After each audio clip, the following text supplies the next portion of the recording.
Gnanajyothi Jiddu Krishnamurti study centre నుంచి విశాఖపట్నం నుంచి ఈరోజు సత్సంగం నిర్వహిస్తున్నాము. ఈరోజు టాపిక్ బిలీఫ్స్ గురించి, నమ్మకాల గురించి. అంటే ఇందులో అలవాట్లని కూడా ఉంటాయి.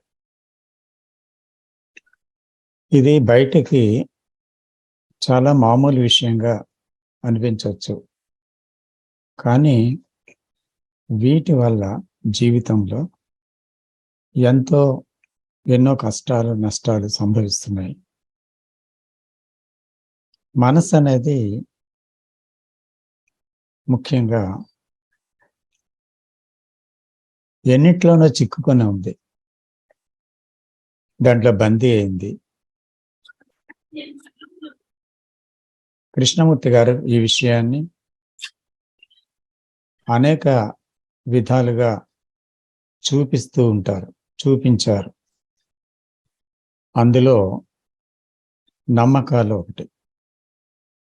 ఎక్కడైతే ఈ నమ్మకాలు కొనసాగుతూ ఉంటాయో మనసు స్వేచ్ఛని కోల్పోతుంది, అందులో బందీ అయిపోయి.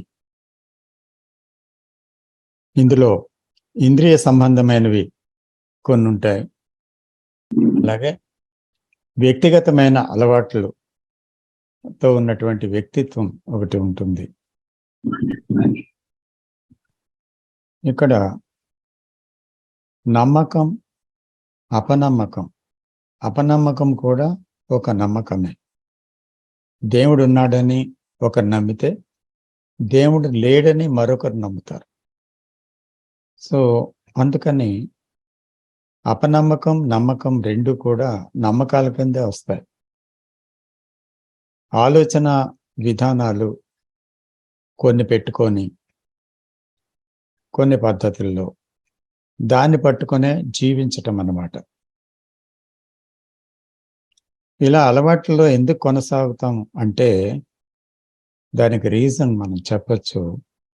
అది క్షేమకరంగా ఉంటుంది. అలవాట్లలో కొనసాగితే కనీసం క్షేమకరంగా ఉన్నామనే భావనలో మనం జీవిస్తూ ఉంటాం. ఆలోచన రాహిత్యంలో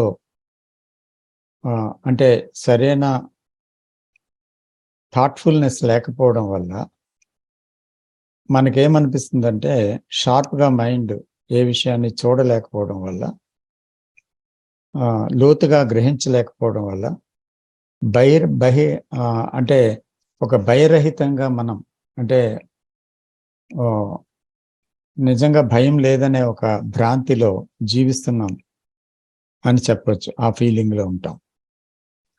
ఎందుకంటే ఒక హ్యాబిట్లో, ఒక అలవాట్లో కొనసాగుతుంటప్పుడు, రిలీజియస్ హ్యాబిట్స్ అనుకోండి, ఏమైనా ఉండేటప్పుడు, సో అన్నిట్లో ఉన్నాంలే, సో దేవుడే కాపాడుతాడులే, సో అది క్షేమకరమే, రోజు టెంపుల్కి వెళ్ళి వస్తే బాగుంటుంది కదా, రోజు పూజ చేసుకుంటే చాలా హాయిగా ఉంది కదా, అందుకని మనకి ఎటువంటి ఆపద వచ్చినా సరే దేవుడు కాపాడుతాడు కదా అని ఒక రకమైన ఒక అభిప్రాయం, ఒక నమ్మకం పెట్టుకొని జీవితంలో మనసు మొద్దుబారిపోయి ఉండి ఏ విషయాన్ని అసలు క్షుణ్ణంగా పరిశీలించడం, ఆలోచన విధానాన్ని కోల్పోతుంది అన్నమాట.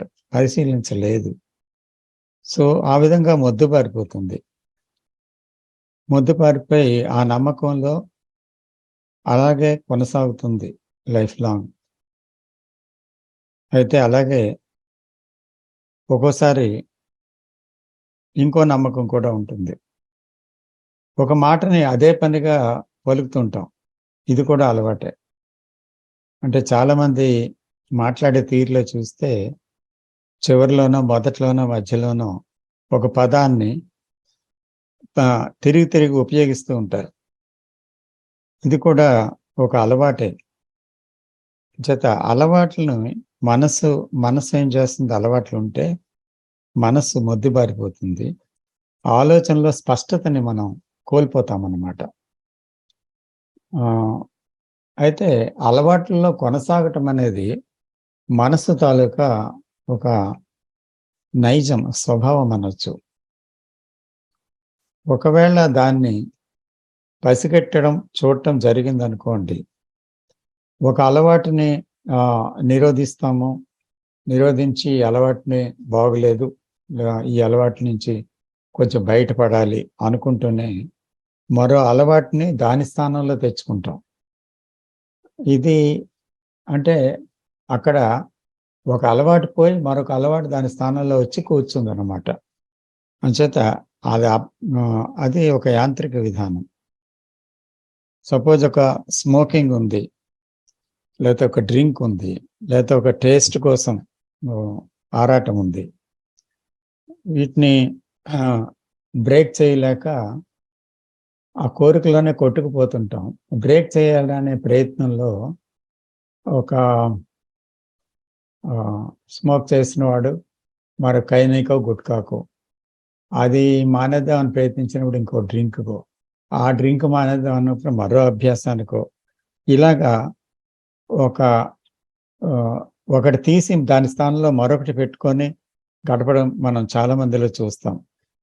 అది నిరోధించాలి, దాన్ని ఆపాలి అనుకుంటే ఒక సంఘర్షణ కూడా మనసులో అలా బయలుదేరుతుందన్నమాట. తర్వాత ఇవి ఎలా ఆగుతాయి అని మనం చూసినట్లయితే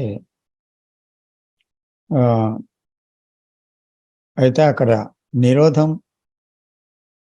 నిరోధింపబడే విషయం, నిరోధించేవాడు అనే రెండు ఉన్నంత వరకు అక్కడ ఆగే ప్రసక్తి లేదు. ఎందుకంటే ఆ సంఘర్షణ కొనసాగుతూ ఉంటుంది. ప్రయత్నంతో అది సాధ్యపడే విషయం కాదు. అయితే చాలామంది అలవాట్లని ప్రయత్నంతో సాధించి దాన్ని మట్టు పెట్టాలని, అలవాటు నుంచి బయటపడాలని కోరుకుంటారు. కానీ అది దుస్సాధ్యంగా మనకు కనిపిస్తుంది. చాలామంది ఒక అలవాటుని కొన్నాళ్ళు ఆపగలుగుతారేమో ప్రయత్నంతో, కానీ కొన్నాళ్ళు అయిన తర్వాత అది మరీ బలవత్తరమై ఇంకొకసారి మామూలుగా స్మోక్ చేసేవాడు చైన్ స్మోకర్ కూడా కావచ్చు.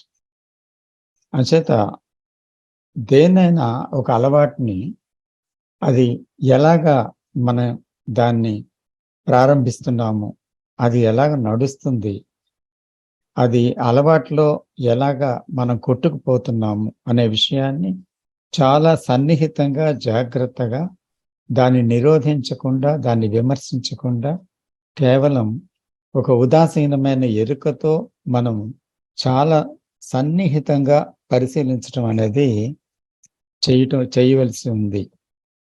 అలాగే కృష్ణమూర్తి గారు ఇక్కడ స్మోకింగ్ గురించి ఒక ఎగ్జాంపుల్ చెప్తున్నారు.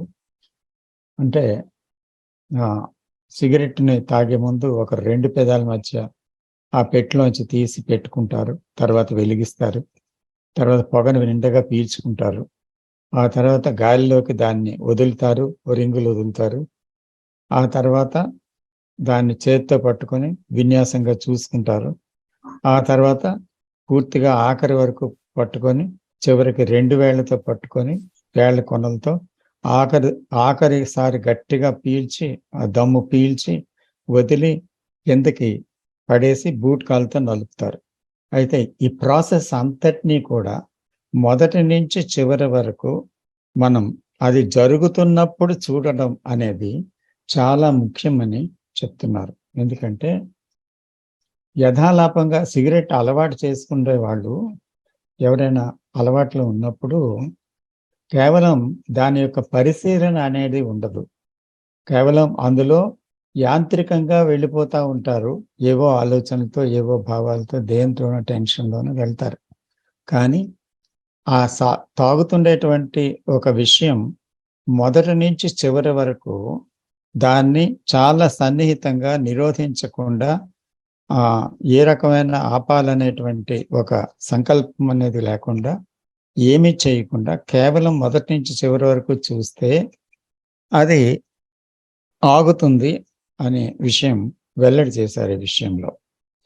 అయితే ఇదే కాదండి, కానీ మానసికమైన విషయాలు చాలా ఉంటాయి. ఫిజికల్ హ్యాబిట్స్ అనేటువంటి కొన్ని డ్రింక్, టేస్ట్, స్మోకింగ్ ఇలాగే కాకుండా మానసికమైన అసూయ, తర్వాత కోపం, అనేటువంటివి ఉంటాయి. తర్వాత గందరగోళం.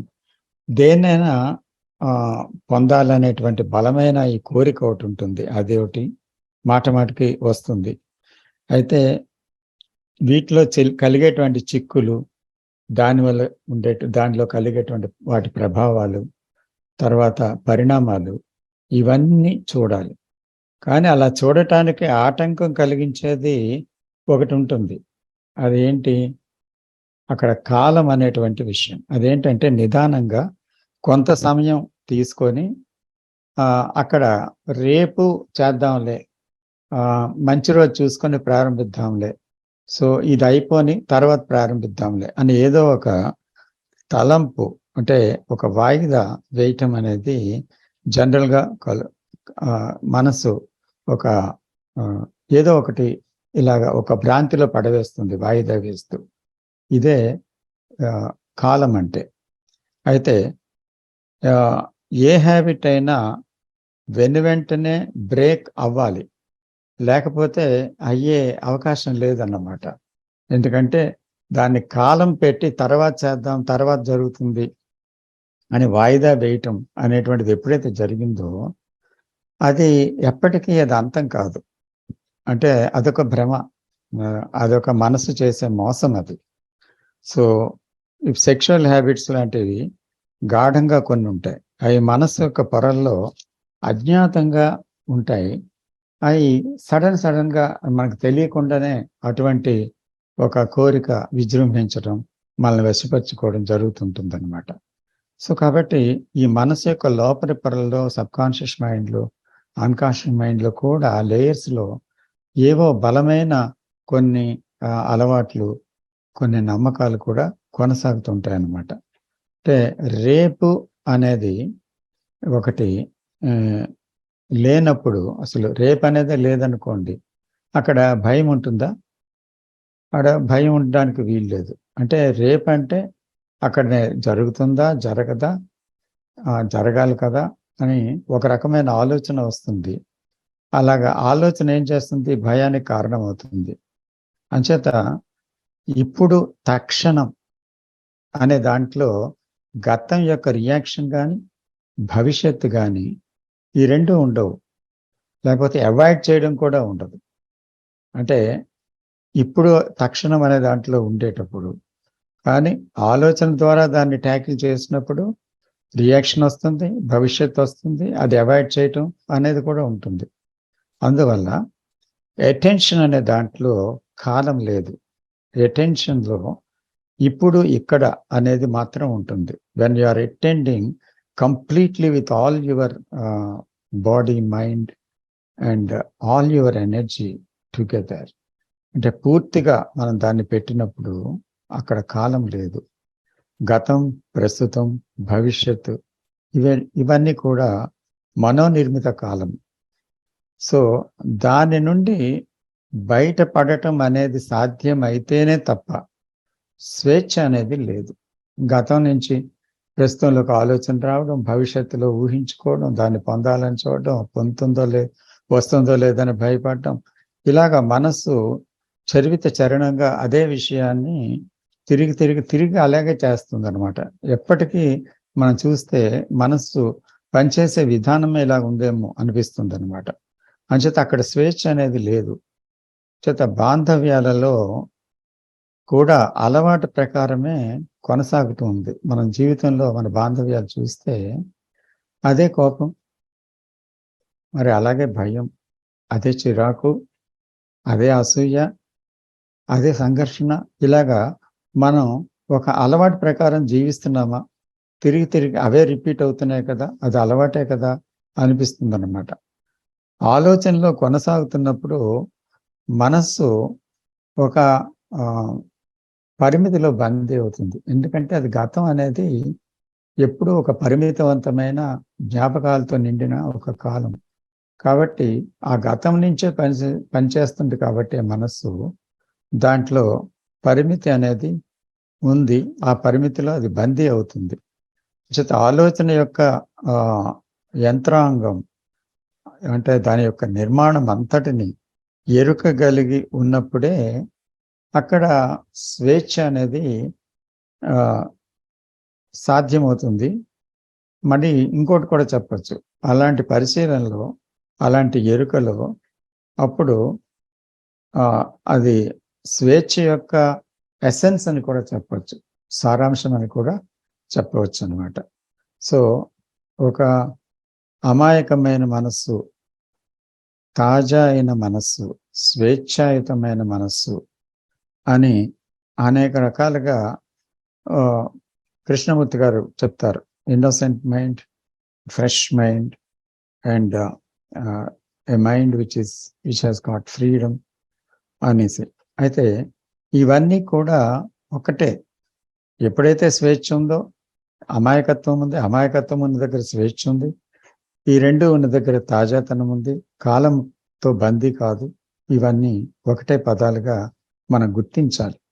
తర్వాత అలవాటు యొక్క నిర్మాణ క్రమం అంతటిని మొత్తం గమనిస్తే అలవాటు అనేది ఇక ఎంత మాత్రం ఏర్పడే అవకాశం ఉండదన్నమాట. అంటే అది ఎలాగ ఒక అలవాటు ఫారం అవుతుంది అనేది మనము ఒక ఎరుకతో మనం గమనించినట్లయితే, ఒక స్వేచ్ఛాయుతమైన మనస్సుతో గమనించినట్లయితే, అప్పుడు ఆ అలవాటు ఏర్పడే విధానాన్ని చూస్తున్నటువంటి ఒక ఎరుక ఉండడం వల్ల అక్కడ అది ఏర్పడే అవకాశం ఉండదు. అలాగే ఒక అలవాటులో మనం నిరోధించడానికో, నియంత్రించడానికో, అలవాటుని దాన్ని పోగొట్టుకోవడానికో చేసే యుద్ధం ఉంటుంది కదా, దాన్ని విసర్జించాలి, దాన్ని పోగొట్టుకోవాలి అనేటువంటి ప్రయత్నం ఏం చేస్తుందంటే మనం ముఖ్యంగా గమనించాలి. ఇలాంటి ప్రయత్నం అలవాటుని కొనసాగింప చేస్తుంది, దానికి జీవం పోస్తుంది అన్నమాట. ఎందుకు అలాగంటే అక్కడ అలవాటుని ఏం చేస్తున్నాం, అలవాటు ఏర్పడిన అలవాటుని నియంత్రించడానికి, దానికి విసర్జించడానికి, దాన్ని వదులుకోవడానికి ప్రయత్నించేవాడు ఉన్నాడు.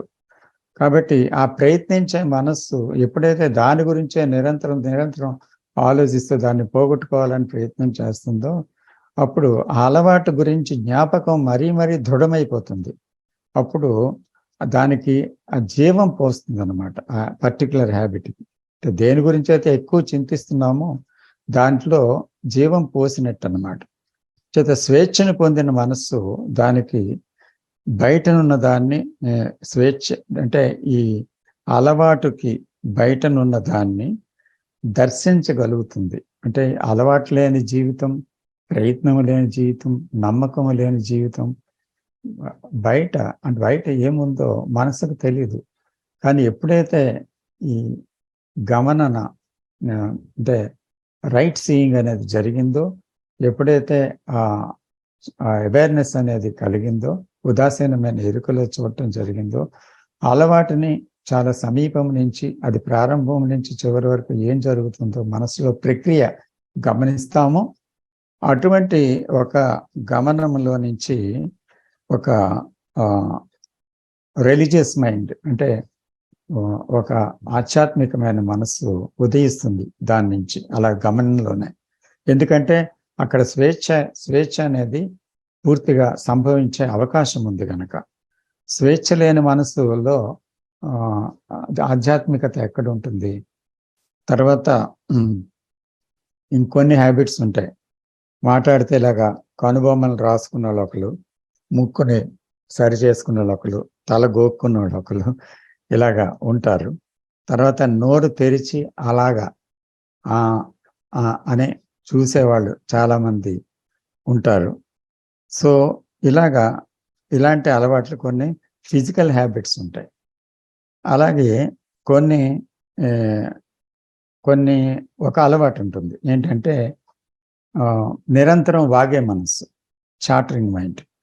ఇదేంటేస్తుంటే తనలో తానే ఏదో సణుగుడు, ఏదో మాట్లాడుకుంటూ ఉంటుంది. వాళ్ళు అలాగన్నారు, అప్పుడు నేను ఇలాగ అనవలసింది, కానీ అలాగన్నాను ఏంటి, అదొకటి. దానివల్ల సంఘర్షణ. సో మళ్ళీ కనిపిస్తే నేను ఇలా మాట్లాడాలి, అలాంటి సందర్భం వస్తే ఇలా ప్రవర్తించాలి, ఇలా మాట్లాడాలి, అప్పుడే వాడికి బుద్ధి చెప్పినట్టు అవుతుంది.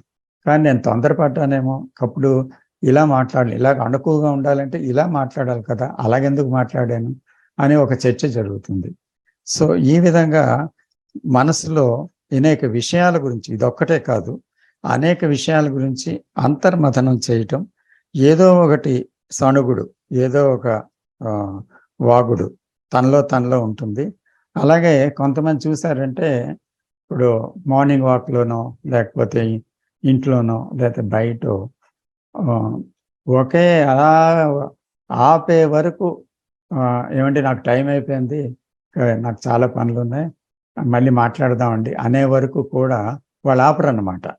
అదే పనిగా వాగుతూ ఉంటారు. ఒకవేళ అందులో ఏంటుంటుంది, ఒక ఇష్టం ఉంటుంది, ఒక కోరిక ఉంటుంది, మాట్లాడాలనే, ఎక్కువ వాగాలనే ఇష్టం, మాట్లాడాలనే ఒక అలవాటు అది. సో అక్కడ ఎవరైనా ఒక నిరోధం చేస్తే, ఎందుకంటే మీరు అంతగా సేపు మాట్లాడతారు అంటే వెంటనే హర్ట్ అయిపోతారు. అక్కడ ఒక ప్రయత్నరహితమైనటువంటి ఒక చర్య అంటూ ఒకటి కలగాలండి. ఎందుకంటే అక్కడ ప్రయత్నంతో కానీ మనం చేయలేము, అది ఒకరు చెప్తే చేసేది కాదు అది. అంటే తనకు తానుగా చూడాలి అది. అంటే అది అక్కడికక్కడ తనకు తానుగా చూడాలి. అంటే అది జ్ఞాపకం పెట్టుకొని చూసే విషయం కాదు. అంటే ఒక రియాక్షన్ లేకుండా, గతం లేకుండా, ఎంపిక లేకుండా ఉండేటువంటి ఒక ఎరుక అది. ఆ ఎరుకలోంచి గమనించాలి. అది నా శక్తి అంతటినీ పూర్తి స్థాయిలో తిరిగి ఉంచి దర్శించడం లాంటిది అది. అంటే అక్కడ ఇన్అటెన్షన్ అనేది ఎప్పుడైతే వచ్చిందో, పూర్తిగా అటెంటివ్ మైండ్తో దాన్ని దర్శించాలి. దీన్నే దర్శించే కళ అని కూడా మనం పెరగచ్చు. తర్వాత జ్ఞాపకం తెచ్చుకొని మళ్ళీ చూడాలని, ఆ వచ్చిన దాన్ని చూడాలని అలవాటునో నమ్మకాన్నో ఏదో చూడాలని ప్రయత్నిస్తే అప్పుడు అది అటెన్షన్ కాదు. ఎందుకంటే అక్కడ ఒక జ్ఞాపకంతో, ప్రయత్నంతో చూడటం జరిగింది. అలాగే ఏకాగ్రత అనేది, అంటే ఫోకస్ చేస్తాను దాని మీద అంటూ ఒక ఏకాగ్రత పెడితే అది కూడా అటెన్షన్ కాదు. ఎందుకంటే ఏకాగ్రత ఉన్న చోట ఏకాగ్రతతో ఉండేవాడు ఉన్నాడు. సో కాబట్టి అది మళ్ళీ సెంటర్కి సంబంధించింది, నేను నుంచి. అక్కడ ఎంపుడు ఉంది, ఇది తప్పకుండా పోవాలి, ఇది ఉండకూడదు, అది ఉండాలి, ఇలాంటి ఒక ఎంపుడులో ఏకాగ్రత ఉంటుంది. కాబట్టి అలవాట్లను వినటం అనేది మనకి చాలా ముఖ్యం. ఇప్పుడు గ్రామ్ఫోన్ రికార్డు ఉంది, దాన్ని తిరిగి అదే విషయాన్ని ఒక పాటగానో ఒక మాటలుగానో అలాగా ఏదో శబ్దం వస్తుంది, అది వినటం అనేది అలాంటి విషయంలో అలాగే ఒక అలవాటు కొనసాగితే నేనేమనేది దాంట్లో బలపడిపోతుంది అన్నమాట. గ్రామ్ఫోన్ రికార్డ్ లాగా తిరిగి ఒకే విషయాన్ని తిరిగి చేయటం అనేది చేస్తూ ఉంటే, లేదా వింటూ ఉంటే అప్పుడు ఏంటవుతుందంటే తిరిగి అది దాంట్లోని బలపడిస్తుంది, మనసు బలపడిపోతుంది ఆ వినటంలో.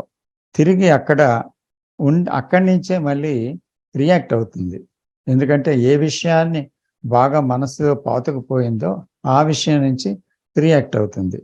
అంచేత అయితే టేప్ని, గ్రామ్ఫోన్ రికార్డులో ఉండేటువంటి లేదా రికార్డింగ్ని చెరిపేయవచ్చు, కానీ కొన్ని పరిమితుల్ని చెరపడం సాధ్యం కాదు. మనలో ఏర్పడిన భావాల్ని, అలవాట్లని అంత త్వరగా చెరిపేయడం సాధ్యం కాదు. దానికి ఒక సంపూర్ణమైన దర్శనం కావాలి. అంటే టోటల్ అటెంటివ్నెస్, టోటల్ అవేర్నెస్, ఇలాంటివి మనకి అక్కడ ఉన్నప్పుడు మాత్రమే అక్కడ అది అదృశ్యమవుతుంది. కాబట్టి అటెన్షన్లో ఉన్నప్పుడు మనం దాన్ని చేయగలుగుతాం. అంచేత అటెన్షన్ అనేది ఎలా ఉండాలి, ఇంకా మనం దేనైనా అలవాటు ఇంకా ప్రారంభం అవుతుందనగా, వినబోతున్నావనగా, దాన్ని చూడబోతున్నావనగా అలాంటి విషయం మొదలవుతున్న సమయంలోనే అక్కడ దాని జరుగుతున్నప్పుడు మొదలైన దగ్గర నుంచి అది కొంచెం దాని కదలిక ప్రారంభమైనప్పుడే అప్పుడు చూసినప్పుడు అక్కడ అలవాటు ఏర్పడదు, అలవాటు కొనసాగదన్నమాట. సో ఈ విధంగా మనం ఒక దర్శనం చేయవలసి అవసరం ఉంటుంది. ఇది ఈరోజు టాపిక్లో ముఖ్య అంశాలండి. నమస్తే సార్. నమస్తే సార్. నమస్తే అమ్మా. సుజాత గారు, డాక్టర్ గారు. సరే సార్. చెప్పండి సార్. నేను జనరల్ గా అడుగుతాను సార్. నేను ఇది కొత్తగా జాయిన్ అయ్యాను. నాకు ఒకవేళ నేను అడిగేది మీకు కొంచెం ఇదిగా అనిపిస్తే ఏమనిపించదు, అడగండి. అంటే నేను కొంచెం జనరల్ గా మాట్లాడతాను సార్. ఎందుకంటే ఇవి అందరికీ తెలియాల్సిన విషయాలు. అంటే ఇప్పుడు ఈ స్మోకింగ్, డ్రింకింగ్, ఎక్స్టర్నల్ అఫైర్స్ ఇవన్నీ కూడా ఒక ఫ్యామిలీలో చాలా డిస్టర్బెన్సెస్ కలిగిస్తాయి. సో దాని వల్ల వాళ్ళ వైఫ్స్ కానీ చిల్డ్రన్ కానీ చాలా సఫర్ అవుతూ ఉంటారు సార్. ఈ విషయాలన్నీ ఎలా అంటే వాళ్ళకై వాళ్ళు తెలుసుకోవడం వల్ల చేంజ్ అవుతారు, అంతే తప్ప వేరే వాళ్ళు ఎంత చెప్పినా వాళ్ళు చేంజ్ కారు. అటువంటి పరిస్థితిలో వాళ్ళ ఇంట్లో ఉండే ఫ్యామిలీ మెంబర్స్ వీళ్ళని ఎలా ఫేస్ చేయాలంటారు? ఇప్పుడు వీళ్ళ పాటికి వీళ్ళు చెప్పినా వాళ్ళు వినరు. సో వీళ్ళు ఏం చేస్తారు? మనము ఈ చెప్పడం వల్ల మనలోనూ స్ట్రెస్ అవుతుంది, మనలో ఉండే ఏ ఆలోచనలు పోతున్నాయని మనం ఎరుకుతో ఉండడం చేసామనుకోండి, దానివల్ల వాళ్ళలో చేంజ్ రాదు. మనం ఎలా అది ఫేస్ చేయాలంటారు సార్? అంటే ఆ చేంజ్ అనేది ఉండదు కదా సార్. ఇప్పుడు ఆ సఫరింగ్ అనేది ఆ అమ్మాయికి ఉంటూనే ఉంటుంది సైడ్ లో. ఆ మార్పు అనేది రాదు. ఈవెన్ ఒక హస్బెండ్ హెరాస్మెంట్ కావచ్చు, ఒక ఎక్స్టర్నల్ అఫైర్స్ కావచ్చు, డ్రింకింగ్ కావచ్చు, వీటన్నిటి యొక్క ఇంపాక్ట్ ఆ అమ్మాయి మీద ఉంటూ ఉంటుంది. సో తను ఎలా ఈ ప్రాబ్లమ్స్ నుంచి బయటపడగలుగుతుంది అంటే మీరు ఏమంటారు సార్ దాని గురించి? మంచి ప్రశ్న వేశారు. సో ఇప్పుడు అందుకే మొట్టమొదటే చెప్పాము, ఇది సామాన్యమైన విషయం కాదు. ఇది ఎన్నో కుటుంబాలని ఛిద్రం చేస్తూ వచ్చింది. తర్వాత ఇక్కడ ఎంతో బాధ ఉంది, ఎంతో దుఃఖం ఉంది ఇందులో.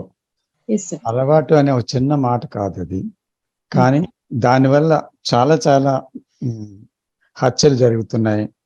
తర్వాత కొన్ని మానసిక రోగాలు కలుగుతున్నాయి సైకలాజికల్గా.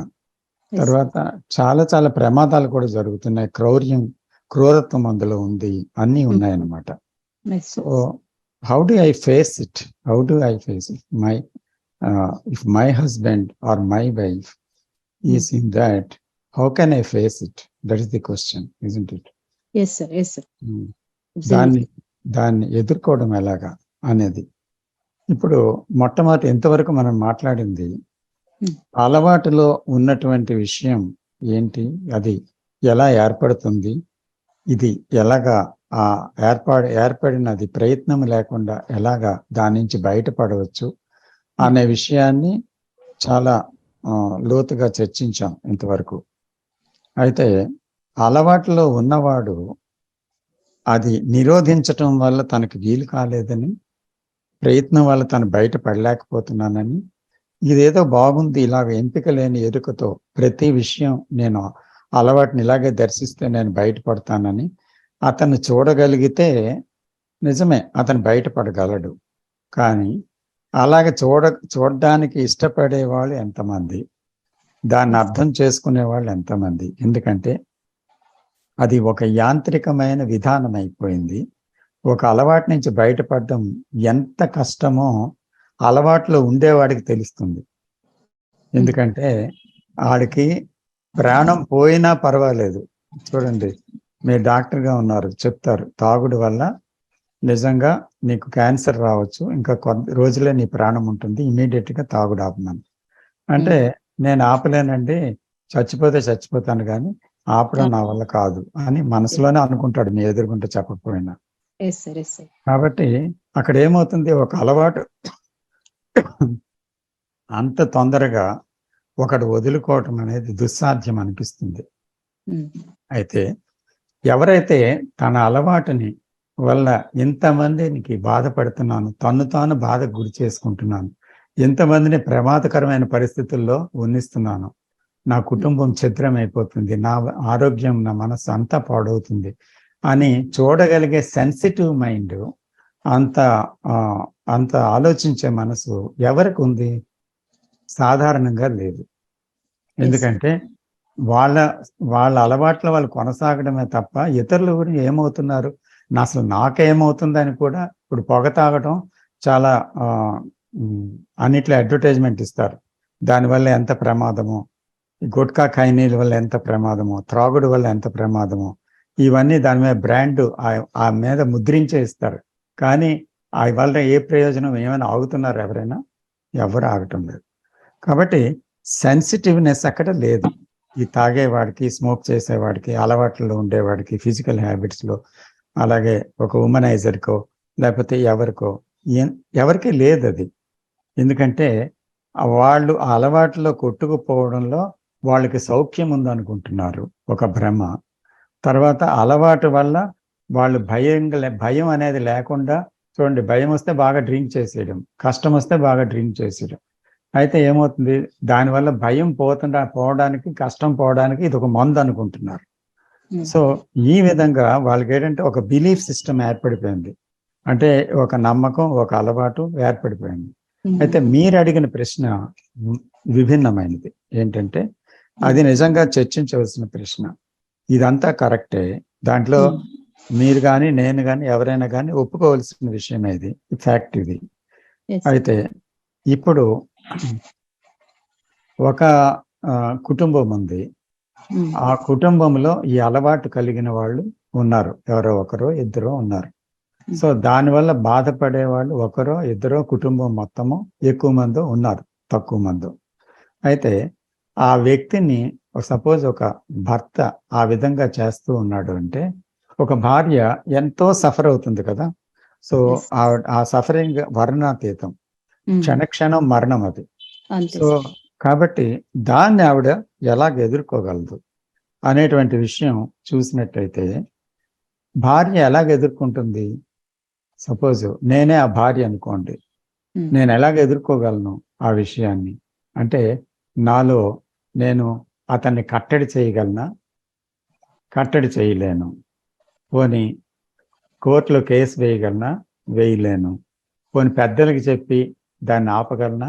ఆపలేను. సో అతన్ని ఎటువంటి ఒక సైకియాట్రిస్ట్తో కౌన్సిలింగ్ ఇప్పించి ఏదైనా బాగు చేద్దామంటే అది కూడా చేయలేను, అతను దానికి ఒప్పుకోడు.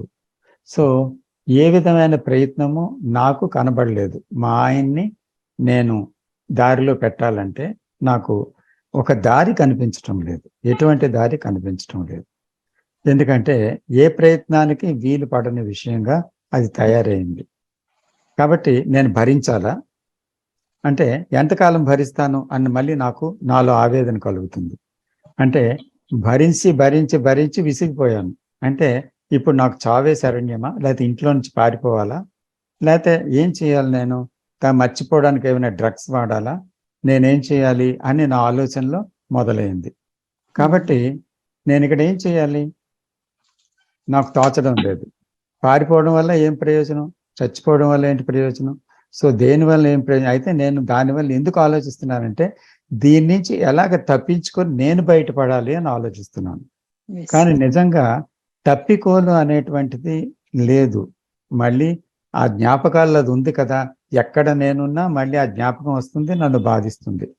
కాబట్టి నాలో నేను అనేటువంటిది ఒక ఇబ్బందికి గురైనప్పుడు ఆ ఇబ్బంది ఎందుకు వచ్చింది, నేనులో ఆ భావ ప్రకంపన ఎందుకు వచ్చింది, తిరిగి తిరిగి అదే విషయాన్ని ఎందుకు అది చర్చిస్తుంది, అది నేను ఆలోచించాలి కదా, నేను చూడాలి కదా దాన్ని.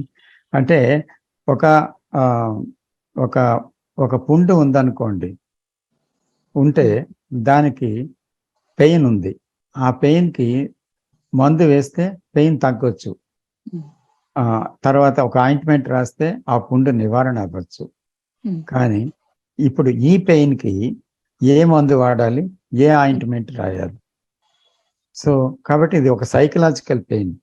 అంచేత ఈ మానసికమైన పెయిన్కి ఏం చేయాలి నేను అని ఆలోచిస్తే ఇక్కడ నేనెవరు అంటే నేను నిజంగా నా ఆలోచనల అంటే నా జ్ఞాపకాలు నాకు అతను ఒక మాట అన్నాడు, వేధించాడు, ఏదో తిట్టాడు లేదా కొట్టాడు, ఆ సమయంలో బాధ ఉంది.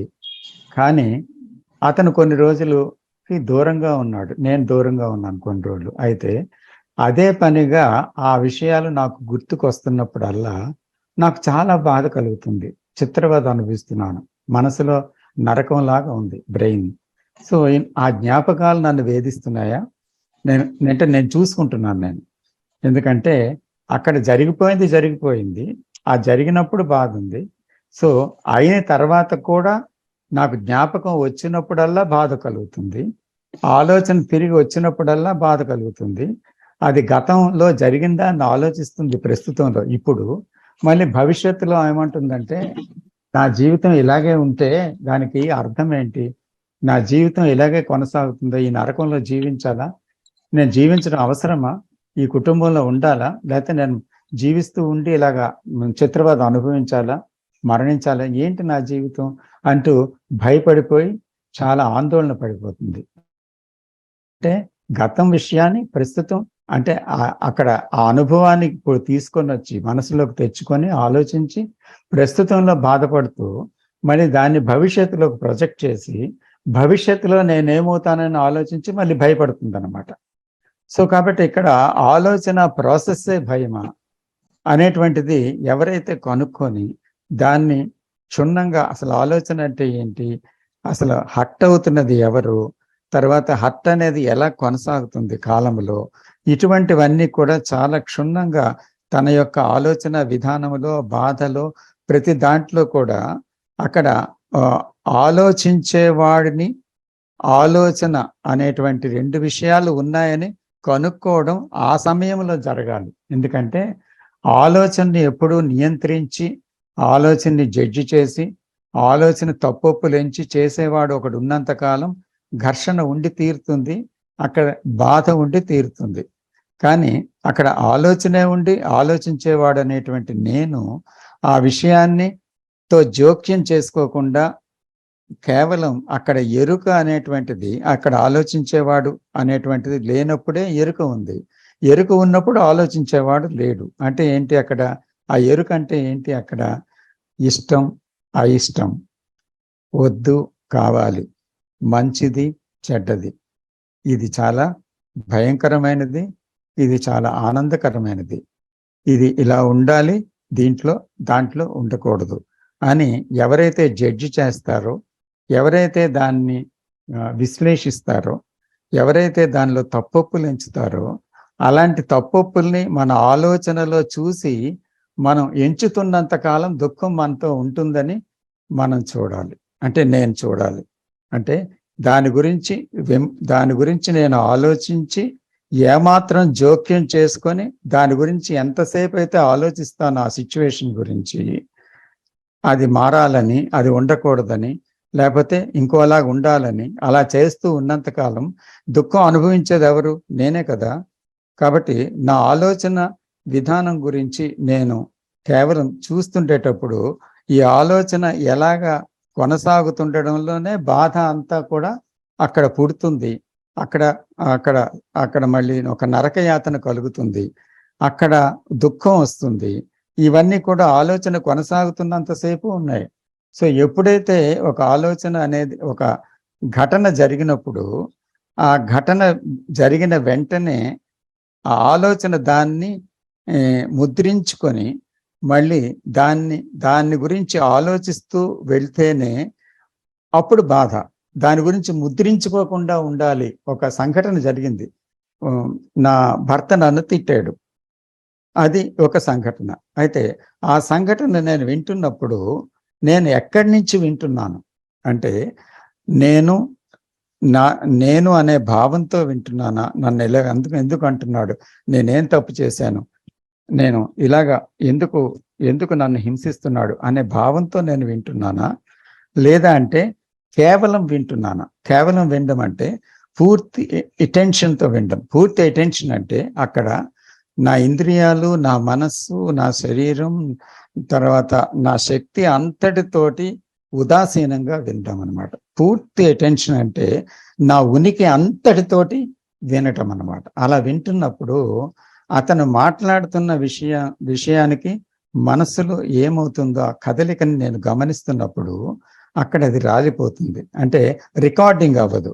ఒకసారి రికార్డింగ్ అయినప్పుడు దానికి సంబంధించిన జ్ఞాపకాలే నన్ను బాధ పెడతాయి. రికార్డింగ్ లేకపోతే బాధ ఎలా ఉంటుంది? అలాగే అటెన్షన్ ఉండేటప్పుడు భవిష్యత్తు లేదు, గతము లేదు, కేవలం ప్రస్తుతంలోనే మనం ఉంటాం. కాబట్టి ఆ ప్రస్తుతంలో బాధ ఎలా కలుగుతుంది? కాబట్టి నేను ఇవన్నీ చూడగలిగితే, ఇదంతా చూడగలిగితే నన్ను నేనే విముక్తి చేసుకోగలను. కానీ ఎవరు ఈ లోకంలో, ఏ భగవంతుడు, ఏ గురువు, ఏ సైకాలజిస్టు, ఏ డాక్టర్ కానీ, ఏ సలహా ఇచ్చే పెద్ద మనిషి కానీ, ఏ గ్రంథం కానీ నన్ను ఈ దుఃఖం నుంచి బయట పెట్టలేదు. ఇది వాస్తవం. అంటే నాకు నేనే విముక్తి పరుచుకోవాలి. కానీ ఒక సంఘటన నుంచి కానీ, ఒక బలమైన ఒక గాయము నుంచి కానీ, బాధ నుంచి కానీ ఎవరూ నన్ను బయట పెట్టే విధానమే లేదు, దానికి సంబంధించిన అటువంటి విషయమే లేదు అని మనం కనుక్కున్నప్పుడు అప్పుడు ఏమైంది? We're directly I'm facing the facts. అంటే ఉన్న విషయంతో నేను ఫ్యాక్ట్తో ఫేస్ అయ్యాను. అంతేగాని ఫ్యాక్ట్ కాకుండా ఉండేదేంటి? అది అలా చేస్తే బాగుంటుందా, ఇలా చేస్తే బాగుంటుంది, ఇలా ఇవన్నీ ఆలోచించాను. ఆలోచన వల్ల ఏం అవ్వలేదు. ఫ్యాక్ట్ ఏంటి? నా భర్త నన్ను తిడుతున్నాడు, ఇదే ఫ్యాక్ట్. ఆ ఫ్యాక్ట్ను మాత్రమే చూస్తున్నాను. ఎలా చూస్తున్నాను? ఆ సమయంలో అది తప్పని లేదు, ఒప్పని లేదు, కష్టం అని లేదు, సుఖం లేదు, ఏమీ లేదు. పూర్తి అటెన్షన్తో వింటున్నాను అనమాట. అంటే ఆ సమయంలో ఒక కొలను ఉంది, ఆ కొలంలో ఒక రాయి పడ్డది.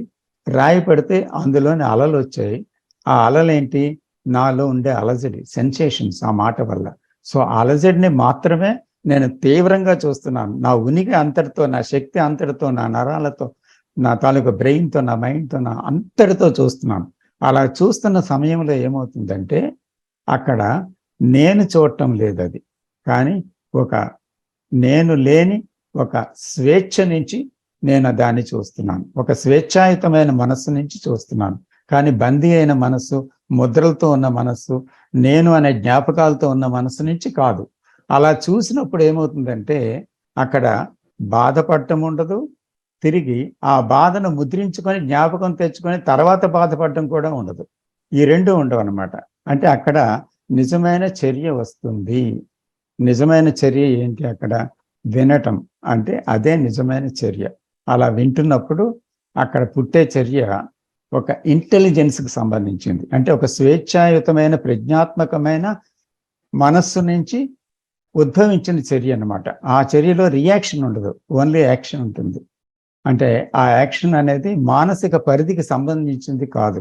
సో ఇంత దూరం వెళ్తేనే కానీ ఆ స్వేచ్ఛ లభించదు. అందుకని చూడండి, సమాజంలో కుళ్ళు ఉంది, కుతంత్రాలు ఉన్నాయి, భయానకమైన వాతావరణం ఉంది. ఈ సమాజంలో ఎలా బ్రతకటం అని ఒక ప్రశ్న.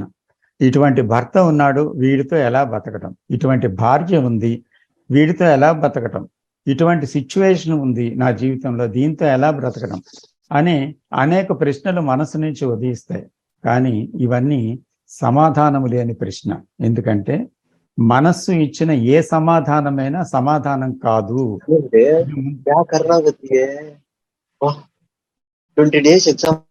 ఇది ముందు మనం గుర్తించాలి. ఎందుకంటే మనసు ఇచ్చిన సమాధానం ఎప్పుడు సమాధానం కాదు. ఎందుకంటే ఆ సమాధానం వల్ల మళ్ళీ చిక్కులు, మళ్ళీ భయాలు, మళ్ళీ ఆందోళనలు వస్తాయి.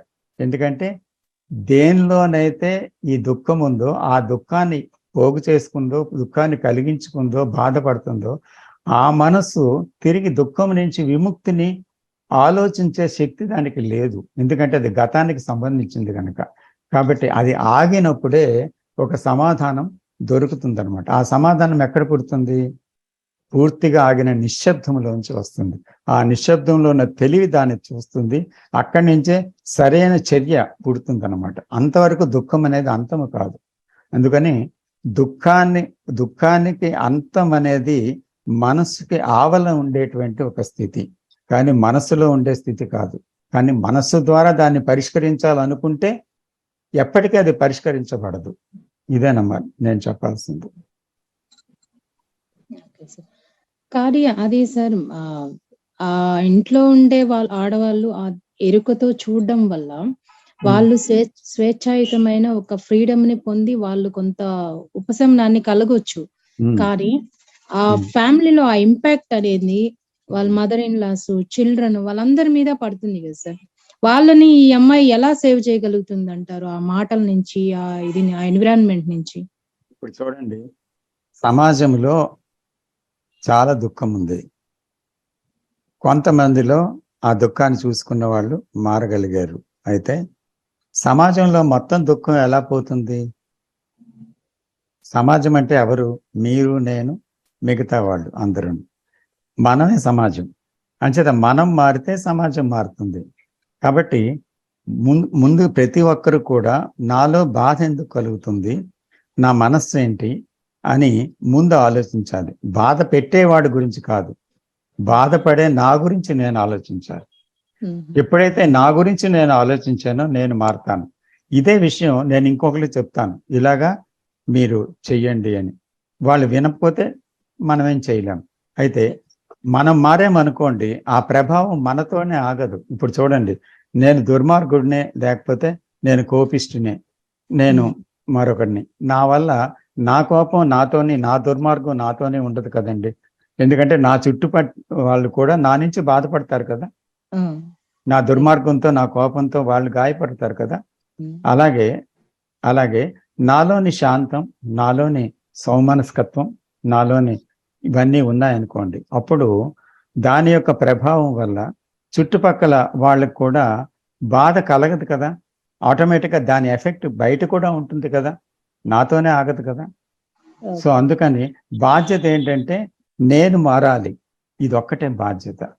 నాలో ఉండేటువంటి విషయం నేంటో నేను కొనుక్కోవాలి అని. ఎప్పుడైతే అది స్వార్థం కాదు, ఎప్పుడైతే అది మనం చేసామో ఏమవుతుందంటే ఈ ప్రభావం నా భర్త మీద పడుతుంది, ఈ ప్రభావం నా చుట్టుపక్కల వాళ్ళ మీద అజ్ఞాతంగా కూడా పడుతుంది. తెలిసి చెప్పకపోయినా ఆ ప్రభావం ప్రసరిస్తుంది. ఎందుకంటే ఒక కోపం యొక్క ప్రభావం ఎలాగైతే తెలుసో తెలియకో ఇతరుల మీదకి వెళ్తుందో, అలాగే శాంతం అనేది, ఇంటిగ్రేషన్ అనేది, లేకపోతే హార్మనీ అనేది తెలుసో తెలియకో చుట్టుపక్కల వాళ్ళ మీద కూడా ప్రసరిస్తుంది. అది ప్రసరించక తప్పదు. ఇది ఒక్కటే, దీనివల్ల మాత్రమే సాధ్యమవుతుంది. Okay sir, thank you sir. Welcome. నేను ఒక పాయింట్ యాడ్ చేయొచ్చా సార్? Please sir. సార్ ఇక్కడ నేను చూస్తాను కదా, మా పిల్లలకి హ్యాబిట్స్ ఉంది, మా wife has got some problems అట్లా అని. The moment I depend upon them for my happiness, then I get caught into it అనమాట.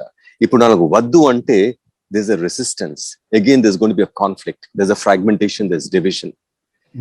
Generally, ante new vachanalaki, I mean, it's always difficult for them to understand the fragmentation, the division. The change is not out there. The change has to be in here. My wife, I'm a drunkard, andi ankuntaru. Okay, the moment I want to change, there is conflict, which leads to violence and all that. Now, the other point is, it's happening in the society, it's happening in my family, it's happening with my children.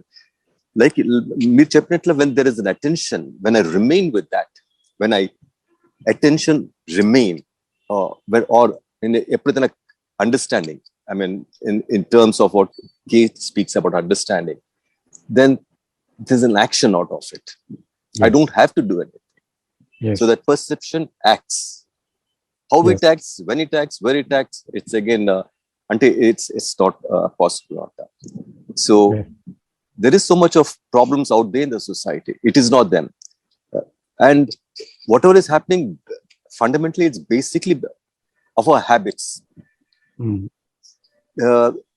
There's a motive behind every action I take, which is again a habit, and habit gives me a lot of pleasure. The habit of smoking, the habit of drinking, watching movies, going for games, meeting friends. There are many, and above all this, sir, in Malachi, taste habit. The taste is so strong in most of us. We want that particular taste. I'm used to it. whether it is food or anything else.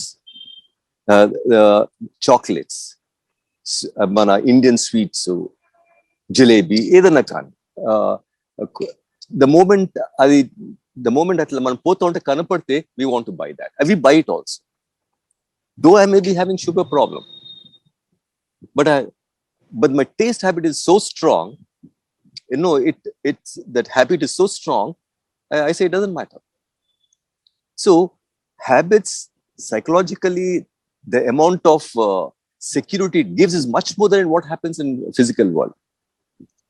Habit gives me security. Even sir, మనం silence గురించి చెప్తాము, ఎప్పుడైనా ఒకసారి మనం కూర్చున్నాం అనుకోండి, everything is calm and quiet. Suddenly you get disturbed. You say, what is this? You don't remain with that. Your brain does not remain with it. The brain has to keep chattering all the time. The moment it is quiet, it feels very insecure. Even the problems what we have, the worries what we have, thinking all the time, it again tells me I'm alive. And by contradiction is I'm looking for silence, I'm looking for space, I'm looking for vastness, and I'm looking for that intelligence and cheptamu, or enlightenment. We think that is it going to make me happy, atlani, but when you have that, we're not aware of it. For a split second when it is there, you're disturbed. You'll immediately I'll say, let me go for a walk. Even the walk has become a big habit. I may say I'm watching nature, I'm watching plants, I go out, I hold the plant, I embrace it, I put my ear, because Krishnamurti says put your ear, and I hold on to it. These are all pleasurable activities. Again, these are imitations. I've seen some of them doing it. When I go to the school, the Valley School, I find. So it's extremely challenging. Again, the habit, what case, talking about something very profound, sir. I mean, if there has to be regeneration in society, I have to look at my habits. It's definitely a challenge. And the question is, I may be talking about it. I'm a very is there passion in me to seriously look at it? And again, like case says, passion will come out of suffering. Without suffering, there's no passion. It's only when there's suffering, there's passion. Out of passion, there's compassion, love, etc., etc. So, what I see is most of the time, that deep down, that hurt, unless it is there, it's a huge challenge. I mean, I'm just putting a block which is not correct, but definitely, I mean, I need to see things. One has to see that one is insensitive. Can I really see that I'm insensitive being, and to say that? I mean, even to say I'm insensitive, it doesn't allow me to say that. We say I'm very compassionate, I give charity, I do charity here, manistano, adistano, I do good for the servants, so I take care, atla, they ask loans, istano, antan cheptanu. Kani, it is extremely challenging. I justify. Even a lot of people in temple potaru, anni chestaru, mala akkada potaru, they ask forgiveness, they say, everything is gone, again he is back, I mean, he'll have a halo around his head when he comes out of the temple. So, atla namata. Ante sir. Thank you. Thank you, sir. So, generally, Shiva, chala questions untai sir, Shiva nunchi. Mana participant Shiva, he is quiet today. Yes, good question. Yes, sir. Sure.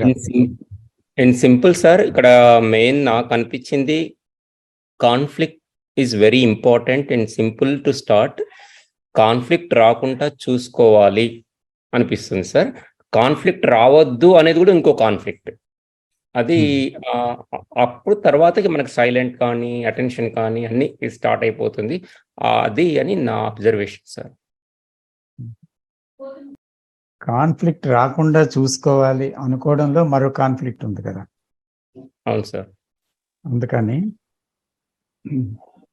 Conflicts అనేవి ఎలాగ ఏర్పడుతున్నాయి అనేది ఇష్టంగా చూడడమే. రాకుండా ఉండాలి అని కాదు, రావాలని కాదు. ఎందుకంటే it is all a study. a seeing, a learning. So we are learning from everything. So what is going on in our mind? We are not choosing. We are not selecting. Or we not ఏదో ఒకటి తోసి పారేయాలని, ఏదో ఒకటి తెచ్చుకోవాలని ప్రయత్నంతో కాదు. ఒక motive లేదు అక్కడ. మోటివ్ ఉందంటే సెల్ఫ్ ఉంది. కాబట్టి what is happening, whether it is a conflict or a desire or fear or habit, so whatever it is, అది ఇంపార్టెంట్ కాదు.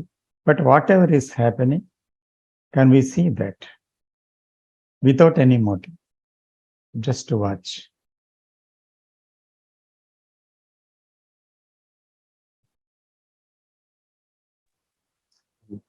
నేను యాడ్ చేయొచ్చా సార్? చెప్పండి సార్. అంటే నిన్న చెప్తాం కదా sir, there should not be conflict అని. The moment I say, how do I understand that conflict is me?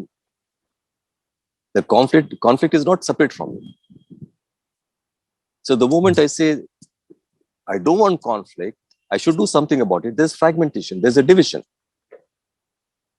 So it is very essential for us to look at this, the division when I say I don't want it. I am the conflict. Absolutely, sir. Absolutely.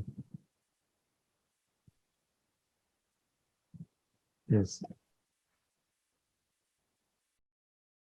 అది కూడా చూడాలి కదా sir. I am the conflict. అంటే ఎక్కడి నుంచి చూడాలి? So I am the fear, I am the conflict, and I am sorrow. Not I am having sorrow, I am having fear, I am having conflict. So I am that. నేను అదే అనుకున్నప్పుడు అక్కడ what is the action? You can't do anything about it. So just seeing. So seeing deep వెళ్తే awareness చూడడం అవుతుంది కదా sir. Awareness లో energy చూస్తుంది. It is a fact అంతే. So you are meeting the fact.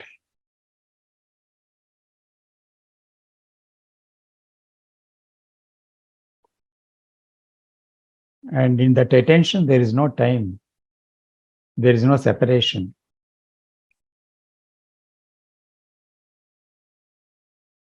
So there is no me, there is no I, but idanta awareness lo unna energy చూస్తుంది. So ఆ attention లో 99.9% awareness, choiceless awareness తో చూస్తుంది. But 0.01% just ఆ attention లో ఉన్నప్పుడు చిన్న సౌండ్ వచ్చింది. 0.01, అది నేనేం ఇంటరాక్ట్ కాలేదు, డిస్టర్బెన్స్ కాలేదు, అది నథింగ్. సో ఆ 0.01 అనేది మీ అన్నట్ట సార్ అవేర్నెస్? అది వచ్చినా అది పోతుంది, దాంతో సంబంధం లేదన్నట్టు. 0.01 కూడా ఏదో డిస్ట్రాక్షన్, ఏదో సంథింగ్ ఎంటర్ అయింది అని ఆ సమయంలో ఎలా చూడగలుగుతున్నారు? Because there is silence. అప్పుడు ఆ సైలెన్సే దాన్ని కూడా చూస్తుంది. కానీ ఇక్కడ 0.01 వచ్చింది అని మీరు వచ్చింది అని అనుకుంటే దెర్ ఇస్ ఎ డిస్ట్రాక్షన్. దాని గురించి ఆలోచించడం మొదలు పెడితే జస్ట్ యు ఆర్ అవేర్ అంతే. Thank you sir. వెల్కమ్.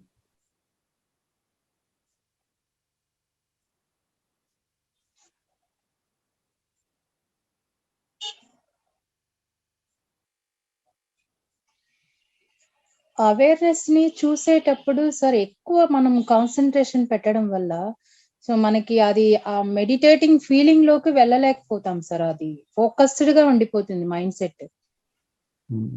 అంటే మనము ఒక వెంటనే ఒక ప్లెజెంట్ మైండ్ అయితే రాలేకపోతుంది సార్. ఎందుకంటే కాన్సన్ట్రేషన్ లో ప్రయత్నం ఉంది. When you concentrate on anything, అక్కడ ఏంటంటే there is a like to be there, to see there. అంటే దేర్ ఈస్ సపోజ్ ఒక క్లాస్ రూమ్ ఉంది, ఒక టీచర్ ఏమో చాలా బాగా పాఠం చెప్తున్నాడు, స్టూడెంట్ ఉన్నాడు, పక్కనే కిటికీ ఉంది, ఆ కిటికీ పక్కనే గ్రౌండ్ ఉంది, ఆ గ్రౌండ్ లో క్రికెట్ ఆడుతున్నారు.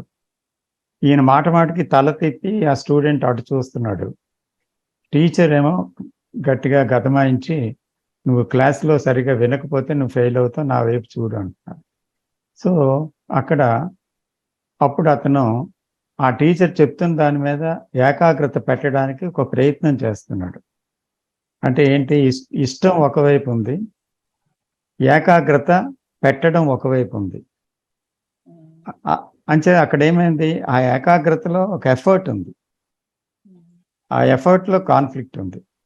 అంచేత అటెన్షన్ అనేది ఎఫర్ట్ కాదు, కాన్సన్ట్రేషన్ ఎఫర్ట్. కానీ ఎఫర్ట్లెస్ గా చూడడం అనేది అంటే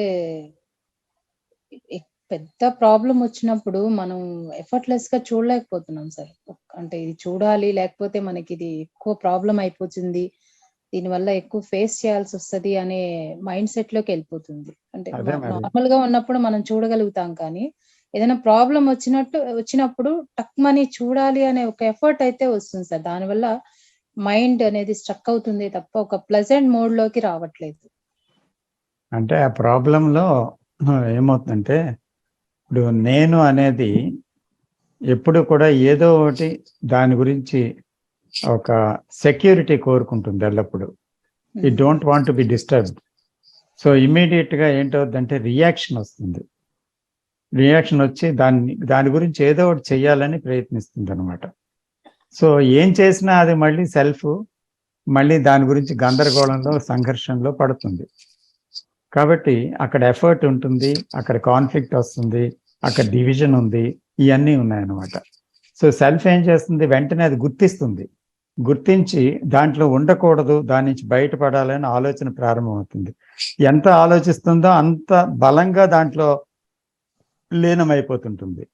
కాబట్టి ఇది గుర్తించినటువంటి మనస్సు ఏం చేయాలి అంటే, అక్కడ కేవలం దాని నుంచి బయటపడాలి అనేటువంటిది అనుకుంటున్నది ఎవరైతే దాంట్లో ఉన్నారో వాళ్ళే అనుకుంటున్నారు, కానీ దాంట్లో చిక్కుపడింది ఎవరో వారే అనుకుంటున్నారు.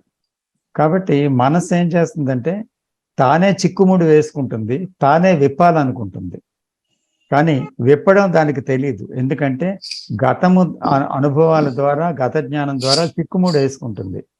ఆ various hurts, various habits, various living styles, various desires, various comforts, లేదా వేరియస్ పెయిన్స్, ఇవన్నీ లోపట ఉన్నాయి కదా. సో దాంతో పాటు ఒక గత జ్ఞానం ఉంది.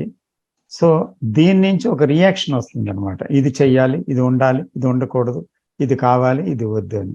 అక్కడి నుంచి కాన్ఫ్లిక్ట్ వస్తుంది. కాబట్టి ఆ మనసుతో, అంటే ఆ నేనుతో ఇది వ్యవహరించలేదు. నేనుతో వ్యవహరించినప్పుడు సంఘర్షణ వస్తుంది అనమాట. ఎందుకంటే అక్కడ తను ఏర్పరచుకున్న విషయాలు ఎలా ఏర్పరచుకుంది, నేను ఇంటర్ఫియర్ అయిని అందులో ఉండే ముద్రల ద్వారా, జ్ఞాపకాల ద్వారా, అనుభవాల ద్వారా ఏర్పడ్డాయి. సో ఇప్పుడు అదే అనుభవాలు దాన్ని గుర్తు చేస్తూ దాని నుంచి బయటపడాలని కోరుకుంటున్నాయి. సో ఇక్కడ నేనే, అక్కడ నేనే. కాబట్టి అక్కడ ఒక ప్రయత్నం అనేటువంటిది ఎప్పుడైతే పుట్టిందో, ఆ ప్రయత్నం ఎక్కడి నుంచి పుడుతుంది, నా నుంచి పుడుతుంది, నేను నుంచి పుడుతుంది. కాబట్టి అది వెంటనే గుర్తించగలగాలి, అంటే అది వెంటనే పసికట్టగలగాలి. అక్కడ స్పాంటేనియస్ అవేర్నెస్ ఉండాలి, ఆ స్పాంటినిటీ ఉండాలి. లేకపోతే ఏమవుతే అందులో కొట్టుకుపోతాం.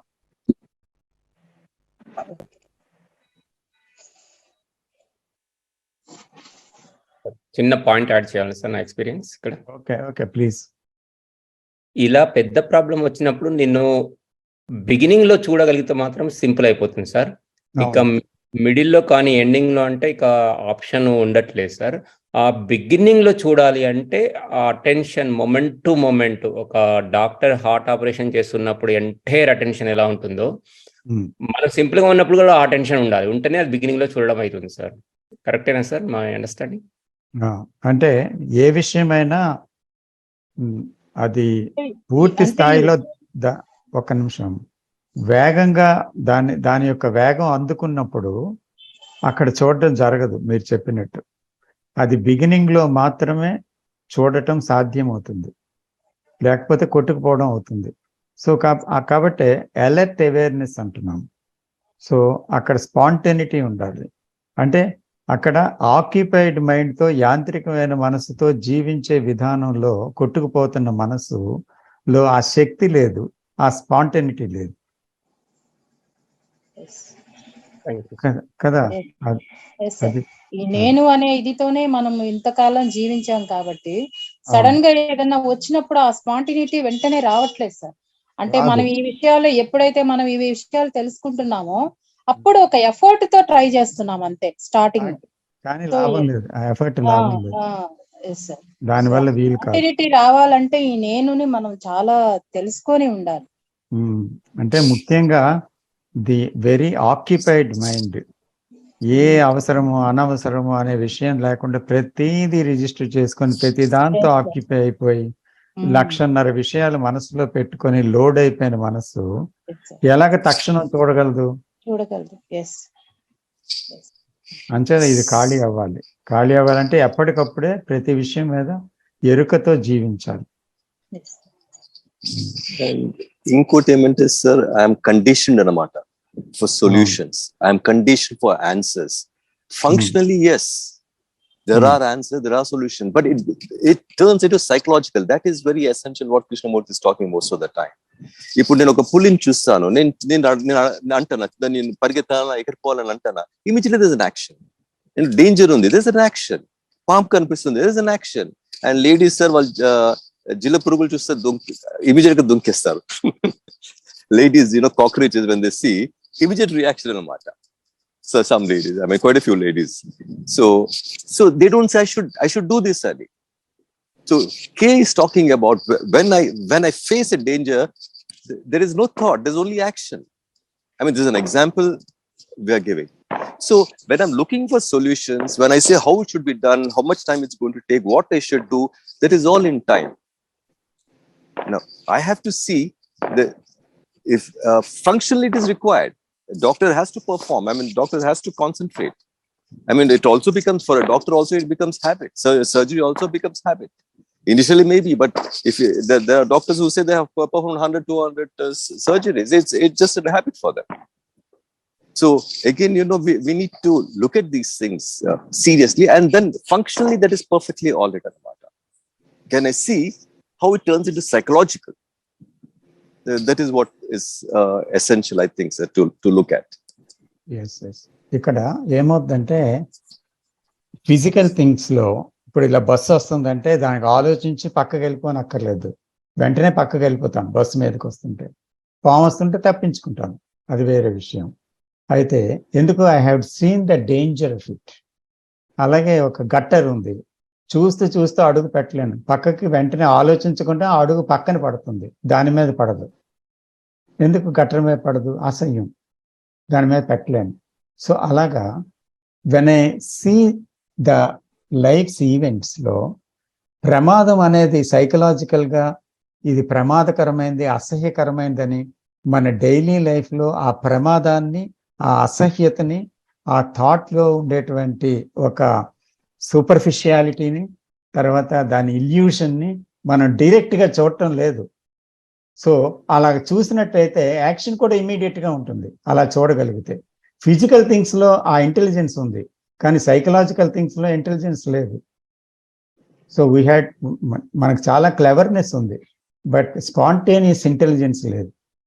సో అది కలగాలంటే నిత్య దైనందిక జీవితంలో మనం చేస్తున్న ప్రతి విషయంలో, మాట్లాడుతున్నప్పుడు, నడిచేటప్పుడు, ఒకరిని వినేటప్పుడు, తినేటప్పుడు, ప్రతి చర్య చేసేటప్పుడు కూడా మనము ఒక విషయాన్ని ఆలోచిస్తున్నప్పుడు ఏం జరుగుతుంది అనేది మనం జాగ్రత్తగా, నిశ్చితంగా, ప్రశాంతంగా, నిశ్శబ్దంతో చూసినప్పుడు అందులో ఉండేటువంటి అసహ్యత, అందులో ఉండే ప్రమాదం కళ్ళకు కట్టినట్టు కనిపిస్తుంది.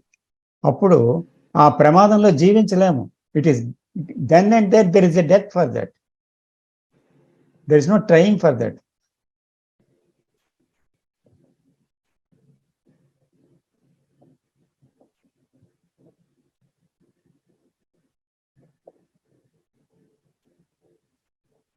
సుజాత గారు ఇంకా ఆనంద్ గారు చెప్పిన దాంట్లో విషయం విన్నారు కదా. So there is a difference between physical and psychological, but we are unable to see the danger in the psychological matters.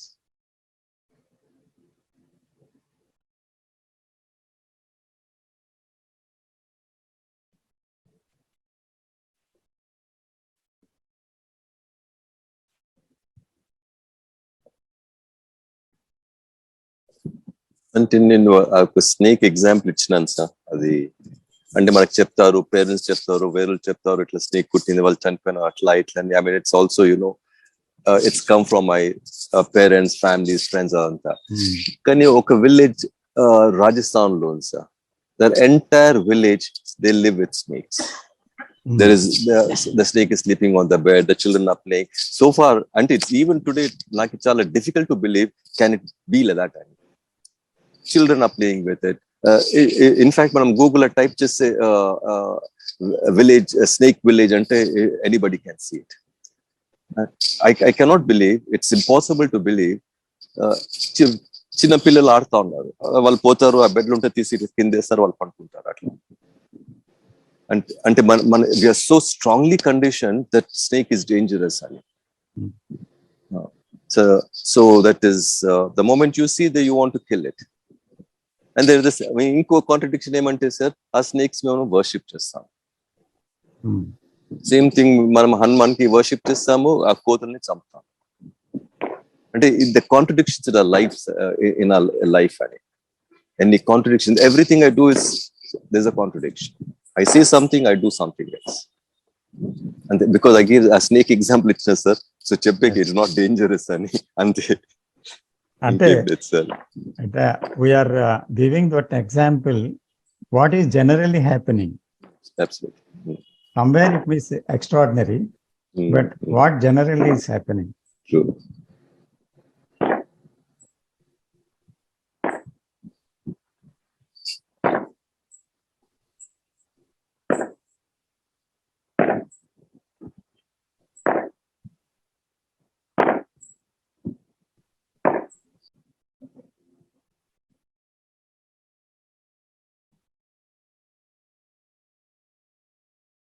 ఎవరు మాట్లాడతారా? ఇది ఒక్కటే మీరు మాట్లాడు. రంగా గారు చెప్పండి.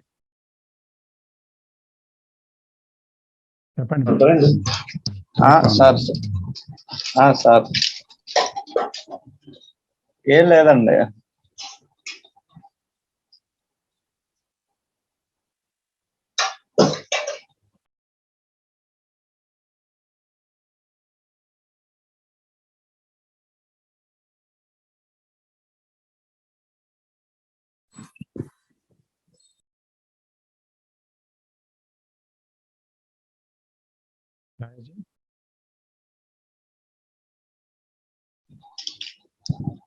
సార్ ఏం లేదు సార్, ఏం లేదు.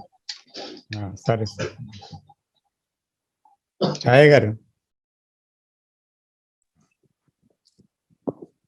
సార్ ఇప్పుడు totality of attention, can it be a continual process? Can one live in that totality of attention all through the time?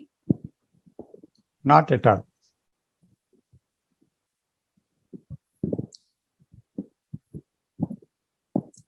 So ఇప్పుడు ఈరోజు కూడా మన గ్రూప్ లో ఆన్ అటెన్షన్ అంటే కృష్ణమూర్తి గారు ద ప్రెషియస్నెస్ ఆఫ్ అటెన్షన్ గురించి ఒక కోట్ చదివా కనిపించింది. Can we live in that state of attention continuously? Is it possible? అది కాదండి సార్. ద స్పీకర్ టుడే అట్లా చెప్పినా sir, I mean Krishnamurti himself said it is not possible. It is moment to moment. Yes. The Mendoza. And Chepnadu. There was time up, I couldn't put the question. So I am Chepnadu, he was in that state. And it is not true, sir. It is impossible. You cannot be in that state all the time. It is moment to moment. That is what it is. That is a seeing is a learning. Is it correct? No, seeing, learning is different. The attention, I mean, he's attentive all the time. It is not possible. It is attention is moment to moment. That is what it is. Yeah, Mendes has told it.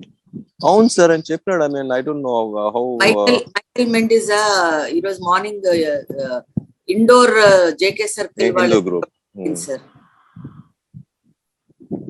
అంటే seeing from moment to moment what is inattention and observing the inattention means the moment you see the inattention that you are in that inattention. Attention, yeah. That is attention. Absolutely. That we can say. Okay. And but includes, only thing is the self is always in inattention. That is the self. So seeing that self with motives and all that within the caught in time, thought and everything. So there is a disorder, and seeing that disorder is coming to order again. The order is attention. Okay. includes, I read somewhere sometime back. Am I mute? No, that Krishnamurti, somebody puts a question, sir. I mean, about his conditioning. And Krishnamurti em cheptadante, if I say I'm not conditioned at all, I'll be a stupid person. I'm just, there's also conditioning, but not the way we are conditioned. yeah. He says conditioning is important. I have to remember the place. I have to go back to my place. Yes. I'm a certain, it is very essential, he says, but not to the extent most of us are. Yes. That is what it is. Yes. So, true. I mean, in fact, I should try and trace that, sir, where he said that. I have to look into it again. Okay.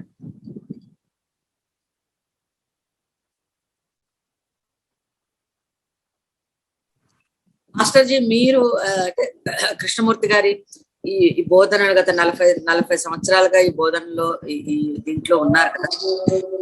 Totality of attention అన్నది అది మీలో కలిగినప్పుడు, లేకపోతే ఆ ప్రభావంలో ఉన్నప్పుడు, what is it you feel మాస్టర్జీ? అది మీలో ఎటువంటి ఎమోషన్స్ కానీ ఎటువంటి స్థితి మీరు అనుభవిస్తారండి? ఆ అనుభూతి ఏమిటో చెప్పగలరా అండి?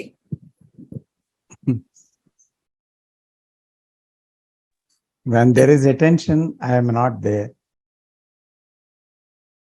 అక్కడ లేను కదా. సో అటెన్షన్ ఉంది అక్కడ.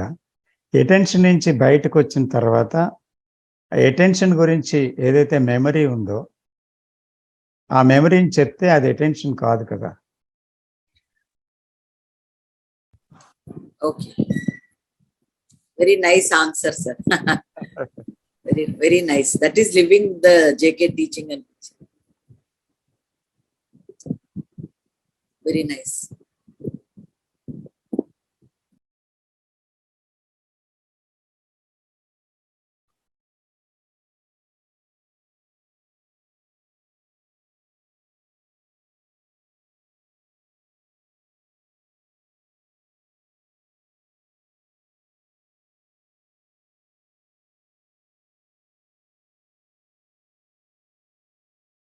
సార్ ఇక్కడ చిన్న పాయింట్ సార్. చెప్పండి సార్. సెన్సెస్ తోని మనకు కంప్లీట్ సెల్ లెవెల్లో కూడా సెన్సేషన్స్ ఏం జరుగుతున్నాయో ఇప్పుడు విపాసనాలో, అంటే నేను పాస్ట్ ఎక్స్పీరియన్స్ లో చెప్తున్నాను సార్, సెల్ లెవెల్లో కూడా కమ్యూనికేట్ అవుతుంది సార్. అదే పాయింట్ ఇక్కడ ఏంటంటే ఒక యాంగిల్లో చెప్పారు. అంటే మనకు సెన్సెస్ మొత్తము సెన్సెస్ తో ఇంటరాక్ట్ అవుతున్నప్పుడు కూడా అక్కడ సెల్ఫ్ ఉండదు, ఓన్లీ సెన్సెస్ తో జరుగుతుంది అని పాయింట్ లో మనము లాస్ట్ టైం డిస్కస్ చేసుకున్నాం కదా సార్. అయితే విపాసనాలో కూడా కంప్లీట్ బాడీలో టాప్ టు బాటమ్ ప్రతి బాడీ ఫస్ట్ ఆర్గాన్స్, తర్వాత సెల్స్, ఆ సెల్స్ తో అవి ఎలాంటి సెన్సేషన్స్ అయినా, either cold, heat, different type, small, big, any type of అది జరుగుతుంది సార్. అయితే ఇంకా వేరే యాంగిల్లో ఇప్పుడు మళ్ళీ చాయిస్లెస్ అవేర్నెస్ అన్నారు. చాయిస్లెస్ అవేర్నెస్ లో ఇప్పుడు ఈ సెల్ లెవెల్ సెన్సేషన్ రావాలి అంటే చాలా కష్టపడాల్సి వస్తుంది. అది ఒక Vipassana is like a laborious process. అయితే ఇప్పుడు కృష్ణాజీ చెప్పిన టెక్నిక్స్ చూస్తుంటే సింపుల్ గా ఒక స్ట్రక్చర్డ్ గా కష్టం లేకుండా అంటే ఇట్స్ లైక్ బీయింగ్ అయిపోతుంది వితౌట్ యాక్షన్. సో ఇంకోటి చాయిస్లెస్ అవేర్నెస్ తో కూడా సెల్ఫ్లెస్ స్టేట్కి వెళ్ళొచ్చు కదా sir. That is choiceless awareness is beginning at the freedom. Beginning. There is also beginning. Freedom is not at the end. Choiceless awareness akkada undi ante you are free there.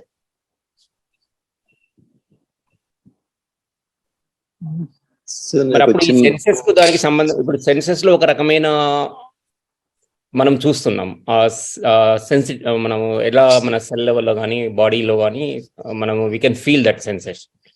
ఇక్కడ choiceless awareness లో అక్కడ అంటే ఈ రెండింటికి కొంచెం ఏమన్నా difference అనిపిస్తుందా sir? అంటే అక్కడ మనం చూస్తున్నాం అనే జ్ఞానం కలిగినప్పుడు మనం చూడటం లేదు.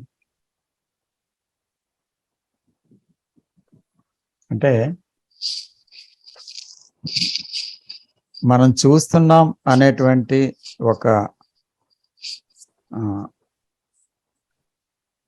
ఒక భావన ఉన్నప్పుడు యాక్చువల్లీ వీఆర్ నాట్ సీయింగ్. చూడటం అనేది ఉన్నప్పుడు చూడటమే జరుగుతుంది కానీ మనం చూస్తున్నాం అనేది లేదు. There is only seeing. There is no centre from which you see. Sir last week మేము ఇది చెప్పినాం సార్. ఐ మీన్ ఏం చెప్పినామంటే నేను చిన్నప్పుడు నా చేయి కాల్చుకున్నాను. Now every cell in my body it understands now there's a radical change. Can I understand what it means? And his example is very profound, sir. It's extremely good example. I will never put my finger into the fire. Even if somebody says I'll give you 1 lakh, 2 lakh, put your finger into the fire, then petil it, sir. It understands, the body understands. Immediately when it sees fire, it moves away from it. Atla. So, and incote ఏమంటే sir description is not the described. Like నేను first time నా child ని చూస్తాను sir. It is impossible to tell me. I didn't say it was my child also. The nurse showed it to me. I don't know. It could have been somebody else's child also. I don't know. I'm just saying the moment I saw, there was joy in me. Now, how do I describe that joy, sir? They want to know what that it is. Atlante, even for a mother, when it sees a child, it is very difficult to say. It is there, it's gone. The moment I describe, it is not that. So, Krishnamurti kuda chepnaru kada, many saal chepnaru. The description is not the described. So, but most of the time, we want to know anamata. That is, we are caught in that. It's a conditioning. Very strongly, we are caught in that conditioning. I want to know. That knowledge, it plays such an important role for us. So, can I look at that as a question, sir? Isn't it, sir? Yes. The moment you want to know, you are there. So, your knowing is a conditioned knowing from the past. So, actual when there is a knowing from the self, there is no learning. Without the knower, only learning possible. So అందుకని అక్కడ knowing అనేది ఎప్పుడు మనసు తాపత్రయపడుతూనే ఉంటుంది. నేను దాని గురించి తెలుసుకోవాలి, దీని గురించి తెలుసుకోవాలి, దాని గురించి తెలుసుకోవాలని. కానీ తెలుసుకునేది ఎంతవరకు అంటే తన గురించి తాను ఎంతవరకు తెలుసుకోగలడు? తన జ్ఞాపకాల్లో ఉన్నంత వరకే తెలుసుకోగలడు. సో తన జ్ఞాపకాలు మాత్రమే కాదు కదా, ఇంకా ఉంది హిడెన్ లేయర్స్ ఉన్నాయి, ఇంకా బియాండ్ ఉంది. అదంతా తెలుసుకోవాలంటే ఎలా తెలుసుకోగలడు? So it is beyond that mental perception or knowledge or knowing or anything. And knowledge is also never ending, sir. My knowledge is limited. Yes, definitely. Even knowledge for Einstein, such a brilliant man, his knowledge was limited. Every So, knowledge is limited. limited. So the more I want to know, I need to look at it. I mean, it's my conditioning. I mean, that is not going to help me in understanding things. But it's against my conditioning. If I know, I understand. If atlane. So that's quite a challenge. That's why the inquiry has a prominent place. Inquiry, not to know, inquire and stop. And when you come, what is that stopping after inquiry? If you inquire, and there is no answer from the brain, but you inquire, you put a question and you are in silent. You are not searching an answer in your brain cells. Absolutely. So you put a question and you stop. And then comes a mind which says, I do not know. At that juncture, at that point, learning happens in that humility. Otherwise, no learning possible. But it is very difficult to come to that point because in every question, we have ready-made answers, either from books or from gurus or from our experience. Anyway, then my mind answer. Yes, it is finished. True. And the answer we are looking is from outside, sir. What case says is when you seriously put a question, the answer is in the question. That is very challenging to understand. Yes, that is challenging. Because that's why I'm telling to stay with the question means to stop there, inquire and stop there. True.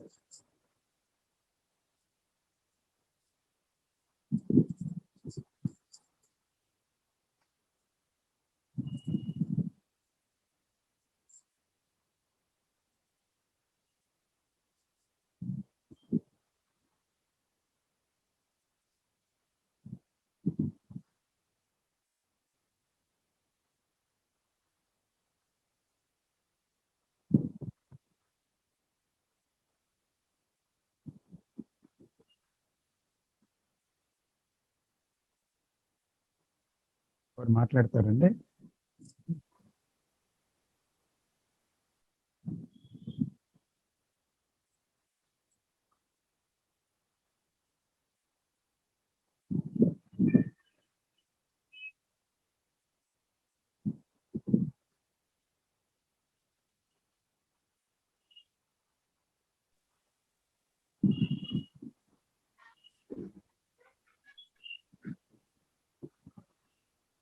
Sir Ashok garu hand Ashok garu చెప్పండి. Sir నమస్తే sir. నమస్తే చెప్పండి. Sir ఇప్పుడు అంటే regular గా జరిగే సమస్య తెలిసింది. ఇప్పుడు మన జనరల్ గా ఇంటిదంటే మన పర్సనల్ లో ఇంటి దగ్గర ఉండేటప్పుడు కానీ మెయిన్ సమస్య ఎక్కువ సమస్యలు మాత్రం మనం వర్క్ చేస్తున్న దగ్గరే ఎక్కువ వస్తున్నట్టు అంటే ఒక్కొక్కరికి ఒక్కలాగా వస్తాయి. నేను మాత్రం ఈ సమస్య ఎక్కువ ఫేస్ చేస్తాను సార్. అంటే ఏం లేదు, ఇప్పుడు ఏదైనా జరుగుతుంది, ఏదైనా ఒక ఫంక్షన్ జరుగుతున్నప్పుడు ఒక సంఘటన జరుగుతున్నప్పుడు అవతల మనిషి ఏదో ఒక మాట అంటారు. ఫంక్షనల్ దీంట్లోనే కావచ్చు, ఒక మాట అంటారు. ఒక మాట అన్నప్పుడు మన వైపు నుంచి ఏ తప్పు లేకపోయినా సరే లేదని మనకు అనిపిస్తుంది. అది మన ఇగో అనమాట. లేదని అనిపిస్తుంది. ఒకవేళ నిజంగా లేకపోయినా సరే మన ఆలోచనలు ఎలాగంటాయంటే నాదేం లేదు అవతలదేనే అని అవతల వైపు నుంచే అవతల మనిషి గురించి ఇమీడియట్లీగా అంటే వెంటనే ఫ్రాక్షన్స్ ఆఫ్ సెకండ్స్ లో ఆలోచనలు అనేవి వెళ్ళిపోయి ఇంకా డిస్టర్బ్ అయిపోయి ఇంకా ఆలోచనలు ఎక్కడికెక్కడికో వెళ్ళిపోతున్నాయి. అది అది నా విషయంలోనే కాదు జరుగుతుంది. నాకు తెలుసు ఇక్కడ నీ ఆలోచన నీదే ప్రాబ్లం, నిన్ను చూసుకోవాలి, ఇది ఇంపార్టెంట్. అవతల మనిషి ఎంత పెద్ద మనిషి అయినా సరే కావచ్చు, ఎంత జీవితంలో రావచ్చు, ఇదే ఇంపార్టెంట్ కదా, నిన్ను నువ్వు చూసుకోవాలి కదా. ఏ సంఘటనలోనైనా సరే, ఎక్కడైనా సరే, ఏ క్షణంలోనైనా సరే బతుకుని ప్రతి క్షణం నిన్ను నువ్వు చూసుకోవాలి. కానీ అలర్ట్నెస్ ఉండాలి, అటెన్షన్ ఉండాలి, ఇది ఇంపార్టెంట్. అయినా అదే అలా వెళ్ళిపోతుంది అనమాట. సేమ్ సిచ్యువేషన్ జనరల్ గా మనం ఎక్కడో అవేర్నెస్ లో ఉండి మనం ఒక సైలెన్స్ లో మనం ఉన్నప్పుడు ఎవరో ఒకరు వస్తారు, వచ్చి వాళ్ళు ఏం చెప్తారు, వాళ్ళ విషయంలో కూడా ఇలాగే ఎక్కడో జరుగుతుంటాయి. వాళ్ళు ఇలాగ నాకు ఇలాగ జరిగింది, ఆ మనిషి నాకు ఇలాగ అన్నాడు అని వాళ్ళు వచ్చి మన దగ్గర వాళ్ళు చెప్తారు. చెప్పినప్పుడు మనం ఏం చెప్తాం, మన గత జ్ఞానం నుంచి మనం ఏదో ఒక సొల్యూషన్ చెప్తాం. వాళ్ళు దాన్ని యాక్సెప్ట్ చేయొచ్చు, చేయకపోవచ్చు. వాళ్ళు ఏదో మనం చెప్తాం అనమాట. మనం మళ్ళీ అందులో అలాంటప్పుడు కూడా మళ్ళీ నేననేది ఇన్వాల్వ్ అయిపోతుంటాం. అంటే జనరల్ గా ఇది జరుగుతుంది సమస్య. ఈ సమస్య నేను చెప్తాను సార్, నా ఎక్స్పీరియన్స్ లో ఇలాంటి అందరి ఎక్స్పీరియన్స్ లో వస్తున్నాయి. నేను నా దీంట్లో జరుగుతుంది చెప్తాను సార్. అది సమస్య. దాని గురించి ఏమైనా చెప్తారా అంతే సార్? నేనే సమస్య, మీరే సమస్య. అవునా? సమస్య బయట లేదు కదా. కాబట్టి సమస్య ఎక్కడ పుట్టిందో అక్కడ చూడాలి. బయట సమస్యని గురించి తెలుసుకుందామంటే బయట సమస్యలకి ఆన్సర్ దొరికినా అది ఆ సమస్యకి ఆన్సర్ కాదు. కాబట్టి సమస్య అనేది నేను. కాబట్టి ఆ సమస్యను సృష్టిస్తున్నటువంటి ఆలోచనని గమనించాలంతే. Okay sir. ఇది అంటే మనం గమనిస్తాము, వాళ్ళకి ఇది చెప్పొచ్చు అంటారా, లేకపోతే అవసరం లేదంటారా అని? అంటే మనం వాళ్ళకి చెప్తాం కదా, ఇది చెప్పినా వాళ్ళకి ఏం అర్థం కాదు, తీసుకోరు దాన్ని. మనకు అడగడానికి వస్తుంటారు కదా, అది సార్.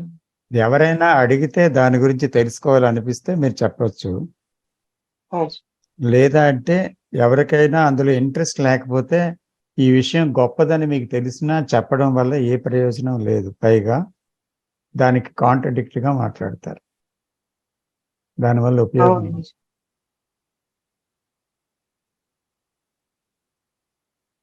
అంటే ఇంకొకటి సార్, అంటే రకరకాల అంటే ఇంత ప్రశాంతంగా ఉన్నా సరే ఆ ప్రశాంతతను కూడా చూసి కొందరు ఓర్చుకోలేని మనుషులు ఉన్నారు సార్. అంటే ఇలాగ అంటున్నారు కాదు కదా, అలా కూడా ఉంటారన్నమాట. ఏదో ఒకటి వచ్చి మాట్లాడడానికి ప్రయత్నిస్తారు, చ- ఏదో ఒక విధంగా మాట్లాడడానికి చూస్తుంటారు అన్నమాట.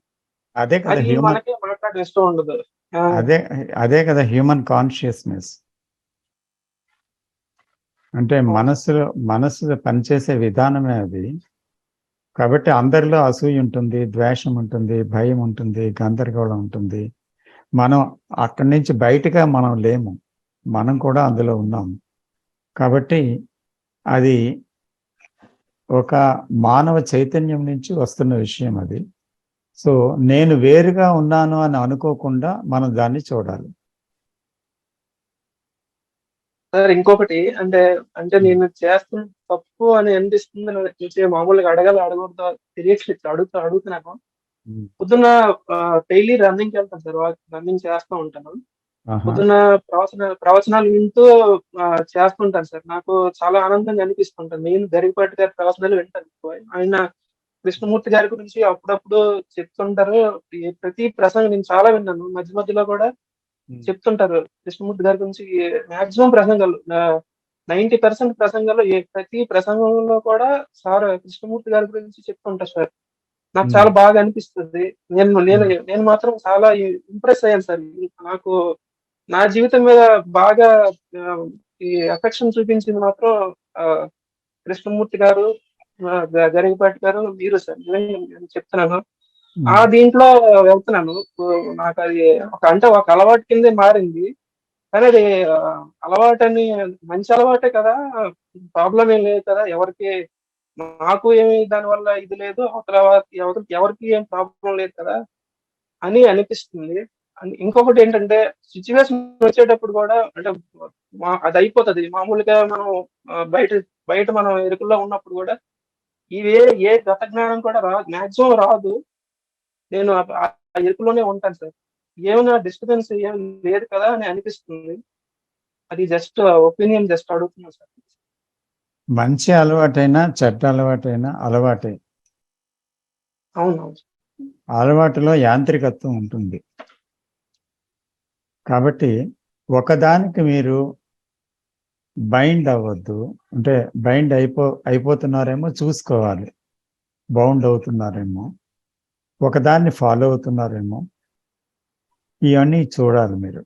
ఎందుకంటే స్వేచ్ఛాయుతమైన మనస్సు ఉండాలంటే ఫ్రీడంతో ఉండ మైండ్, అలవాటు హ్యాబిట్స్కి దూరంగా ఉండాలి. ఏదైనా ఉంటుంది, వినాలనిపిస్తుంది, వినండి. లేదు, అసలు లేదు, అక్కడ జరుగుతుంది, వింటున్నారు, జరగలేదు, వింటలేదు. ఎప్పుడు అది వినాలి, ఈ టైంకి వినాలి అని పెట్టుకొని వింటుంటే అదొక అలవాటు. సో కాబట్టి అలా కాకుండా వినటం అనేది ఎక్కడి నుంచి జరగాలి, ఎవరు చెప్పినా మీలోంచి వినాలి, మీ హ్యాబిట్స్ గురించి వినాలి, మీతో మీ మీ పర్సనాలిటీ గురించి వినాలి. తర్వాత మీకుండే అలవాట్లు ఏమైనా ఉంటే వాటిని వినాలి, మీ నమ్మకాలని వినాలి, మీ ధోరణి వినాలి, తర్వాత మీ బ్యాక్గ్రౌండ్ వినాలి, తర్వాత ఇవన్నీ మీ ఇష్టాలని వినాలి, అన్నిటినీ వినాలి. సో ఆ వినటం అనేది జరుగుతున్నప్పుడు ఎవరిని వినక్కర్లేదు, మీరు ఏది చదవక్కర్లేదు. ఎందుకంటే తెలుసుకోవాల్సిందల్లా మనం మన గురించే, నేను నా గురించే, మీరు మీ గురించే. కాబట్టి కృష్ణమూర్తి గారు పాయింట్అవుట్ చేసింది ఏంటంటే, కొంతవరకు విన్న తర్వాత మనం ఏం చేయాలి, మనం వినడం అనేది మన నుంచి అనేటువంటి తెలుసుకోవాలి, మనల్ని మనమే వినాలి. తర్వాత కృష్ణమూర్తి గారిని విన్నానన్నా, గరికపాటి గారిని విన్నానన్నా, నన్ను విన్నానన్నా, మరెవరినో విన్నానన్నా దానివల్ల ప్రయోజనం లేదు. ఎందుకంటే ఎంతకాలం వింటారు, జీవితాంతం వింటారా? సో వినవలసింది కేవలం ఒక సూచనలన్నీ తెలుసుకున్నారు కనుక అక్కడి నుంచి సూచింపబడే విషయం ఏదైతే ఉందో అది నేనే. సో దాన్ని మీరు గమనించటం, దాన్ని వినటం తప్ప మరి ఇంకేమీ లేదు. There is nothing else to listen. Okay sir. అంటే ఓకే సార్, అర్థమైంది. అంటే మంచి మంచి అలవాట్లు ఉండడం వల్ల మన మన యొక్క అలవాట్లు మంచిగా ఉంటే మన చుట్టూ ఉండే వాళ్ళ మీద కూడా మన ప్రభావం చూపిస్తుంది అని అన్నారు కదా. అలవాట్లు కాదు, మనం జీవించే విధానం, మన మానసిక తీరుని బట్టి ఆ ప్రభావం ఉంటుంది. అదే అంటే మనలో ఆ ఇంట్రెస్ట్ అది ఉన్నప్పుడు మాత్రమే మన ఆటోమేటిక్ గా వాటి మీదకి మనల్ని మనం గమనించుకుంటూ పోతే వచ్చిన ఫ్రీడమ్ యొక్క ప్రభావం అందరి మీద ఉంటుంది, మన చుట్టూ ఉన్న వారి మీద ఉంటుంది. తీసుకున్న వాళ్ళు తీసుకుంటారు, అందులో కూడా లేనివాళ్ళు లేరు.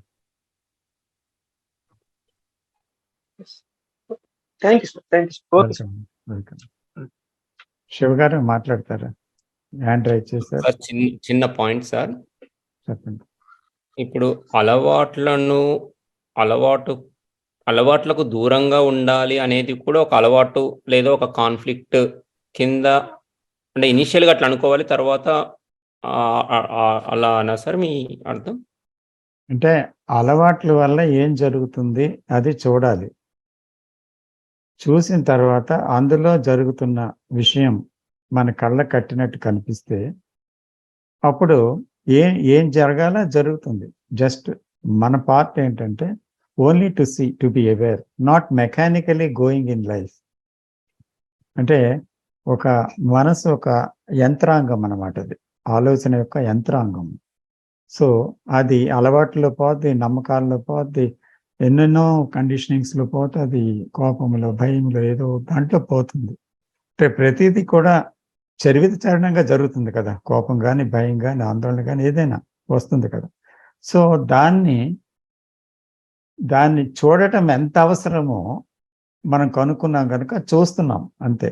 దాని నుంచి విడుదల అవ్వాలని కాదు, మరేదో కాదు. కానీ యాక్చువల్గా అదేంటో చూడాలి. ఎప్పుడు మనం చూడలేదు కాబట్టి మనం యంత్రంలాగా వెళ్తున్నామని మాత్రం విన్నాం. అది రైటే మనం చూసుకున్నప్పుడు. కాబట్టి how that mechanism works, we are interested to see that, just to see that అంతే. Thank you. Can I add something, sir? Yes, please, sir. Sir, I mean, when I talk about habits, kada, do I see habits are very dangerous? Our habits is causing lots of problems which we are not even aware of. Now, Yes. through tradition, it's come down. These habits also come down through tradition, which you talk about nationalism, religion, rituals, festivals. I mean, you see the damage it causes. Yes. I say I'm a Indian, so when I see a Pakistani, I say I hate him. I don't like him. See, I mean, how these things, you know, I mean, turn. I mean, it's so dangerous for us. There's a degeneration. Our life is degenerating because of our habits. We only talk about smoking and drinking. Worse than the smoking and drinking, your patriotism, your nationalism, your religion, the rituals what we perform. Yes, everything. And, I mean, where my habits are dangerous. It is very important for me to look at it. Trying to change habit, you know, I mean, that's just that, yes, I want to change my habit. I smoke, I want to stop. I drink, I want to stop. Every day I do this, I want to change that. And do I understand these habits are very dangerous? So dangerous for me, my family, and to the society and the planet as a whole. Yes. Our actions impact the planet. Definitely. Antis. Both physically and psychologically. Absolutely. The habit is also habit everywhere. The habit is dangerous. Dangerous to life, dangerous to the mind, dangerous to society, dangerous to the globe, and everything. So we have to look at it very sensitively. We have to go into it very deeply. But we became insensitive human beings. We don't care about anything. And there is no looking for anything except self-centered activities. That's why this globe has become, human consciousness has become so much conditioned and suffering. Pain, sorrow is there.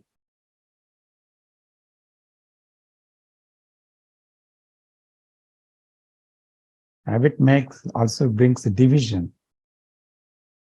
As you said, Indian, Pakistanis. So there is a division. There is hatred. There is jealousy.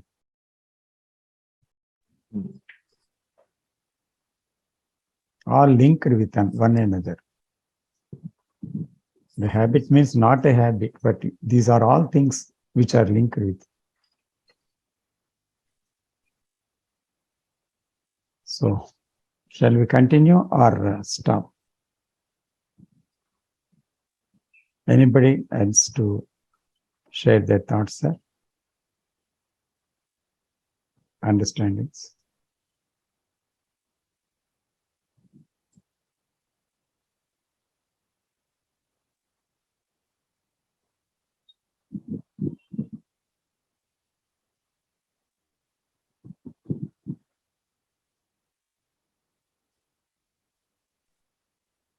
Krishna garu.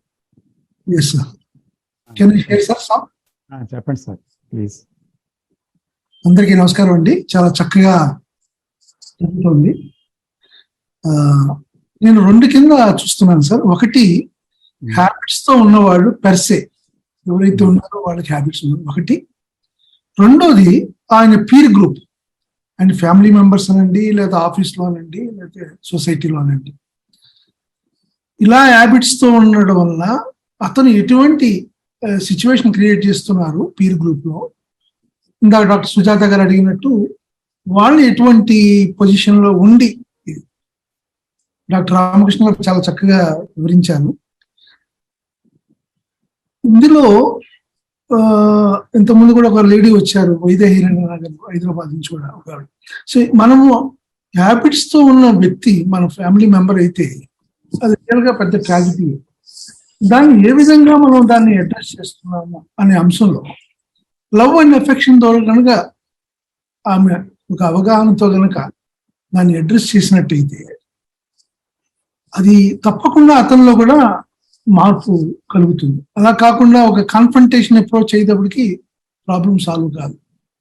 అది solve కాదు కదా, ఇంకా అది worsen situation అయ్యేటటువంటి క్రమం అవుతుంది. ఆ point లోనే డాక్టర్ రామకృష్ణ గారు, one is responsible to one self అని తెలియకుండా మనం ఎవరికి వాళ్ళు ఎవరు చేయాలి, ఇది పెద్ద అదొక అగైన్ కండిషనింగ్. నేనేదో పర్ఫెక్ట్ గా ఉన్నట్టు, ఇంకొకరిని ఏదో నేను ఉద్ధరించినట్టు. చక్కగా స్ట్రైటన్ గా చెప్పారు. ముందు మనం గనుక ఎలా కండక్ట్ చేసుకున్నాం అన్నట్టయితే దాని ఇంపాక్ట్ డెఫినెట్ గా మన అదర్ ఫ్యామిలీ మెంబర్స్, పెద్దవాళ్ళు, చిన్నవాళ్ళు అందరి మీద ఉంటుంది. అది ఒకటి. తర్వాత ఈ హ్యాబిట్స్ ఎవరైతే ఉన్నారో దాని నుంచి ఫ్రీ అవ్వాలంటే ఇందాక ఆనంద్ గారు చెప్పినట్టు ముందు one has to be aware that is habituated, it is a problematic for him. నేను మా ఆఫీస్లో చూశానండి, ఒక ఆయన పేరు కూడా చెప్తాను, మధుసూదన్ రావు గారిని. చాలా ఇంటెలిజెంట్, క్లవర్ పర్సన్, తెలివైన వాడు. అంత కూడా ఆయన స్మోక్ డ్రింక్ చేసేవాడండి. బాగున్నాడు, హెల్దీగా ఉన్నాడు 40s లో. ఆయన నాతో అనేవాడు, నేను అప్పుడు చాలా యంగ్గా ఉండేవాడిని, ఆయనకన్నా ఒక 20 ఏళ్ళు తక్కువ. నాకేం అవసరం రామకృష్ణ, నాకు డబ్బులు ఉన్నాయి, నేను స్మోక్ చేస్తున్నాను, నేను డ్రింక్ చేస్తున్నాను, ఇంట్లో ఎప్పుడు గొడవ పెడతారే అది మానేమని, వై షుడ్ ఐ, నాకు డబ్బులు ఉన్నాయండి అని ఈజ్ టు జస్టిఫై అండి. మా ఆఫీస్లో పక్కనే అన్నమాట. నేను చిన్నవాడిని, అండ్ నాకన్నా ఒక 20 years ప్లస్. నేను జస్ట్ వాచ్ చేస్తూ ఉండేవాడిని, ఇది ఏంటి ఇలా చెప్తున్నాడు. సరే, believe me sir, in 5 years లో నేను రోజు నా ముందే కనిపిస్తున్నాడు. ఒక రోజు బాగా డ్రంకన్ సినారియోలో వచ్చి చాలా మళ్ళీ మర్యాదస్తుడు, ఆయన చాలా మర్యాదస్తుడు. ఐఎమ్ సారీ, నేను రాకూడదు అని ఒక చిన్న ఇది ఉంది, నేను ఏ స్థితిలో వచ్చానో, రాకూడదు మీ దగ్గరికి అని చెప్తుంటే నాకు అనిపించింది ఎంతగా డ్రింక్ అతను తీసుకుపోయింది అతని ఆరోగ్యాన్ని. Is not in control. ఒకప్పుడు కంట్రోల్లో ఉండి ఎవ్రీథింగ్ ఈజ్ ఫైన్, ఇప్పుడు నో అవి ఆయన్ని తీసుకెళ్ళిపోయింది. అటువంటి అంటే ట్రాజిక్ సినారీ. ఇది ఒక అంశం. రెండోది, ఇద్దరు బాసులు చూశారండి నా పై ఆఫీసర్స్, సీనియర్ ఆఫీసర్స్, బాగా డ్రింక్ చేసి, ఒక ఆయనకైతే నేను చీఫ్ సెక్రటరీ ఇవ్వండి, మీరు చాలా ఉత్తములు, కానీ మీరు ఇంతలా డ్రింక్ చేస్తే ఎట్లాగా అని అంటే, బిలీవ్ మీ సార్, ఆయన విల్ పవర్తో కాదు, ఆ ఒక టోటల్ అవేర్నెస్ తోటి అనుకోవాలి. ఆ డ్రింక్ పక్కన పెట్టాడండి ఆయన. ఈ was given chief secretary position. Is very very thorough gentleman and very perfect and integrity ఎన్ని ఉన్నాయి ఆయన. ఇంకొక ఆయన సందర్భం ఆఫీసును చూశానండి క్లోజ్ గా. డాక్టర్ గారు అన్నారు, మీరు స్మోక్ పైప్ చేస్తున్నారు, డ్రింక్ చేస్తున్నారు, మీ హెల్త్ చాలా సఫర్ అయింది, మీరు ఇలా కనిపిస్తే ఇంకా చాలా ఇబ్బంది. అంటే నిజంగా సార్, టు మై సర్ప్రైజ్, ఇందాక మనం అన్నారు చూడండి, అలా పోదామని, అలా పోలేదు, అండ్ దాన్ని ఆపగలిగాడండి, ఆపేసాడండి. ఎందుకంటే హెల్త్, నాకు అది చూశాను అక్కడ, ఆ మలుపు తీసుకోవడంలో నేను ఆ బ్యూటీ గమనించాను. ఆయన కూడా కృష్ణమూర్తి చదువుతాడు అనుకోండి, నేను కూడా పుస్తకాలు ఇచ్చిన సందర్భం ఉంది. సో ఆ గమనింపులో మనకి ఇంత డ్రింక్ ఇలా చేస్తున్నా, ఆయన ఫైనాన్షియల్ గా ప్రాబ్లం లేదు. నేను చెప్పిన వీళ్ళిద్దరికి ఫైనాన్షియల్ గా ప్రాబ్లమ్స్ ఉన్న వాళ్ళు ఏం కాదు, అంత బాగానే ఉంది. కానీ హెల్త్ తీసుకుపోతుందే, అది డాక్టర్ గారు చెప్పినప్పుడు, అంతకుముందు బాగానే ఉంది, మొమెంటరీ ప్లెజర్ మీరు అన్నారు. హ్యాబిట్ అంటే ఆనంద్ గారు అన్నారు, మొమెంటరీ ప్లెజర్స్ ఉన్నాయి దానివల్ల, అందువల్ల నడిపిస్తున్నారు, అలా జరిగింది. కానీ తర్వాత అటువంటి సందర్భాలు కూడా కనిపించాయి. ఈ రోజుల్లో మనకి డ్రగ్స్ వీటిలన్నిటిని కూడా డీ అడిక్షన్ అని, అది ఒక సైంటిఫిక్ అప్రోచ్ అయితే తీసుకొస్తున్నారు. దానికి వాడికి విల్లింగ్నెస్ ఉండాలి. ఎవరైతే అలవాటు పడినారో, నేను I want to be free of it అనేటటువంటి దానికి మన కృష్ణమూర్తి గారు మన పారామీటర్స్, 3 పారామీటర్స్ కింద మనం గమనిస్తే, ఒకటి అర్జెన్సీ ఫీల్ అవ్వాలి, మార్పు రావాలి, దీని నుంచి మనం ఫ్రీ అవ్వాలని. ఇది ఒక కైండ్ ఆఫ్ సెన్సిటివిటీ, ఇంటెన్సిటీ, అది ఉన్నప్పుడే ఆ అవేర్నెస్ కి ఆ తీవ్రత, ఆ ఇంటెన్సివ్ అవేర్నెస్ ఉన్నప్పుడే ఏదైనా సరైనటువంటి మార్పు, ఫ్రీడమ్ ఫ్రమ్ దట్ హ్యాబిట్ అయ్యే అవకాశం. In all this process Krishnamurti గారు చెప్పినట్టు మార్పు చెందాలి ఇది అనకుండా, can we see the structure, the mechanism of thought forming, ఆ హ్యాబిట్స్ ఫార్మింగ్, ఆ స్ట్రక్చర్ అంతా కూడా అంటే థాట్ చేసే పని ఇదే జరుగుతుంది. సో థాట్ చేసింది, థాట్ ద్వారా మనం ఫ్రీ అవ్వలేము, only through awareness. Awareness is not thought. So ఆ ఎరుకతోటి మనం జరిగినప్పుడే జరిగేటటువంటి క్రమం ఇది. మన జీవితంలో సార్ చాలా, మన ఇంట్లోనూ అందరి ఇంట్లోనూ మనకి ఉంటాయి, మనం ఫేస్ చేస్తూనే ఉంటాం. ఇంకొక ఎగ్జాంపుల్ సార్, ఒక ఆఫీసర్ డ్రింక్ ఎందుకు చేయట్లేదు అంటే ఆయన చెప్పాడంటే వాళ్ళ ఫాదరు ఆయన డే టైంలో ఉన్నప్పుడు అండి చాలా పులిగా ఉండేవారు, ఈవినింగ్ వచ్చేటప్పుడు బాగా డ్రింక్ చేసేవారు. ఆయన చూసి నేను చిన్నప్పుడు చూశాను ఆయన్ని, అందరూ అసహించుకునేవాళ్ళు. సో నా లైఫ్ టైంలో నేను టచ్ చేయకూడదు డ్రింక్. నేను గమనించానండి అది అంత ఇదిగా, ఎందుకంటే వాళ్ళని ఇదిగా అయిపోతున్నారు.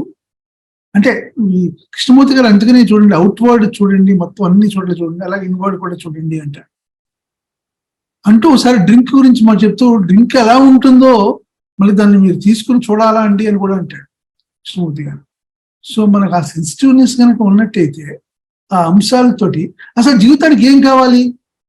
ఫుడ్, క్లోదింగ్, షెల్టరు, ఇది కదా మనకు కావాల్సినటువంటి అంశాలు, నీడ్స్. ఇది కాకుండా మనము ఈ హ్యాబిట్స్ అన్ని యాడ్ చేసుకుంటూ పోతే వాటిని ఎట్లాగా సపోర్ట్ చేసే స్ట్రక్చరు, అది at the cost of health, at the cost of your విధమైనటువంటి వెల్బీయింగ్. ఇది గమనిస్తున్నామా? అది స్ట్రాంగ్ ప్రశ్న. ఇంకోటి కృష్ణమూర్తి గారు కూడా సార్ యోగా గురించి ఆయన చెప్తూ, ఇది హ్యాబిట్, ఇందాక ఎవరో వాకింగ్ లేకపోతే అశోక్ చెప్తారు ప్రసంగాలు వినడం అనే దాంట్లో. కృష్ణమూర్తి గారు అంటాడు, నేను 2 hours చేస్తాడు స్పీకరు, 2.5 hours. నేను నా బాడీని అడుగుతాను ఇజ్ ఇట్ ఓకే అని. ఒకవేళ ఇంటెలిజెంట్ గా అది ఇవాళ బాగాలేదు, ఒంట్లో బాగాలేదంటే ఐ కీప్ క్వైట్, అంతేగాని ఇవాళ నేను చేశాను కాబట్టి ఇవాళ కూడా చేయాలి అని నేను వెళ్ళను. I listen to my body. ఆ sensitiveness I think that is required sir. Ultimate గా మన బాడీ తర్వాత మైండ్, హార్ట్, ఈ యొక్క పర్ఫెక్ట్ హార్మనీ కాంటెక్స్ట్ లో one is responsible to oneself. అసలు హ్యాపీనెస్ అనేది మిగతా వాళ్ళ నుంచి రావటం లేదు, మనం కండక్ట్ చేసుకుంటూనే వస్తుంది. ఇటువంటి ప్రధాన అంశాలను కనుక మనము అవగాహన చేసుకుని, మనము వేరే వాళ్ళతోటని ఇది లేదా వాళ్ళు ఉద్ధరిస్తున్నానని కాదు, ఎవరికి వాళ్ళని, ఇందాక డాక్టర్ రామకృష్ణ చక్కగా చెప్పారు, మనం స్వార్థం కాదు, మనం చూసుకోవాలి ఎలా కండక్ట్ చేసుకుంటాం. ఆల్ ద టైం మనం అబ్జర్వ్ చేసుకున్నప్పుడే దాంట్లో ఉండే సెల్ఫ్ కరెక్షన్ కూడా ఆటోమేటిక్గా అది జరుగుతూ ఉంటుంది. హ్యాబిట్స్ ఎంతగా పోతాయంటే, మీరు స్మోకింగ్ చూస్తేనండి మార్నింగ్ టాయిలెట్ వెళ్ళడు, ఆ స్మోకింగ్ కి అంత అటాచ్మెంట్ ఉంటుంది మన న్యాచురల్ థింగ్స్ కి. సో అదే కనుక ఎలర్ట్ గా అవేర్ గా కనుక గమనించినట్టయితే అది డీలింక్ అయ్యే సందర్భం ఆ జరిగేటటువంటి అంశం ఉంటుంది. Thank you sir. Thank you. Thank you Ramakrishna గారు, nice sharing. So shall we close sir? Thank sir. Thank you everybody sir. Thank you. నమస్తే. Thank you. నమస్తే సార్. నమస్తే. Thank you sir. థ్యాంక్స్ అండి, అందరికీ నమస్కారం. Thank you.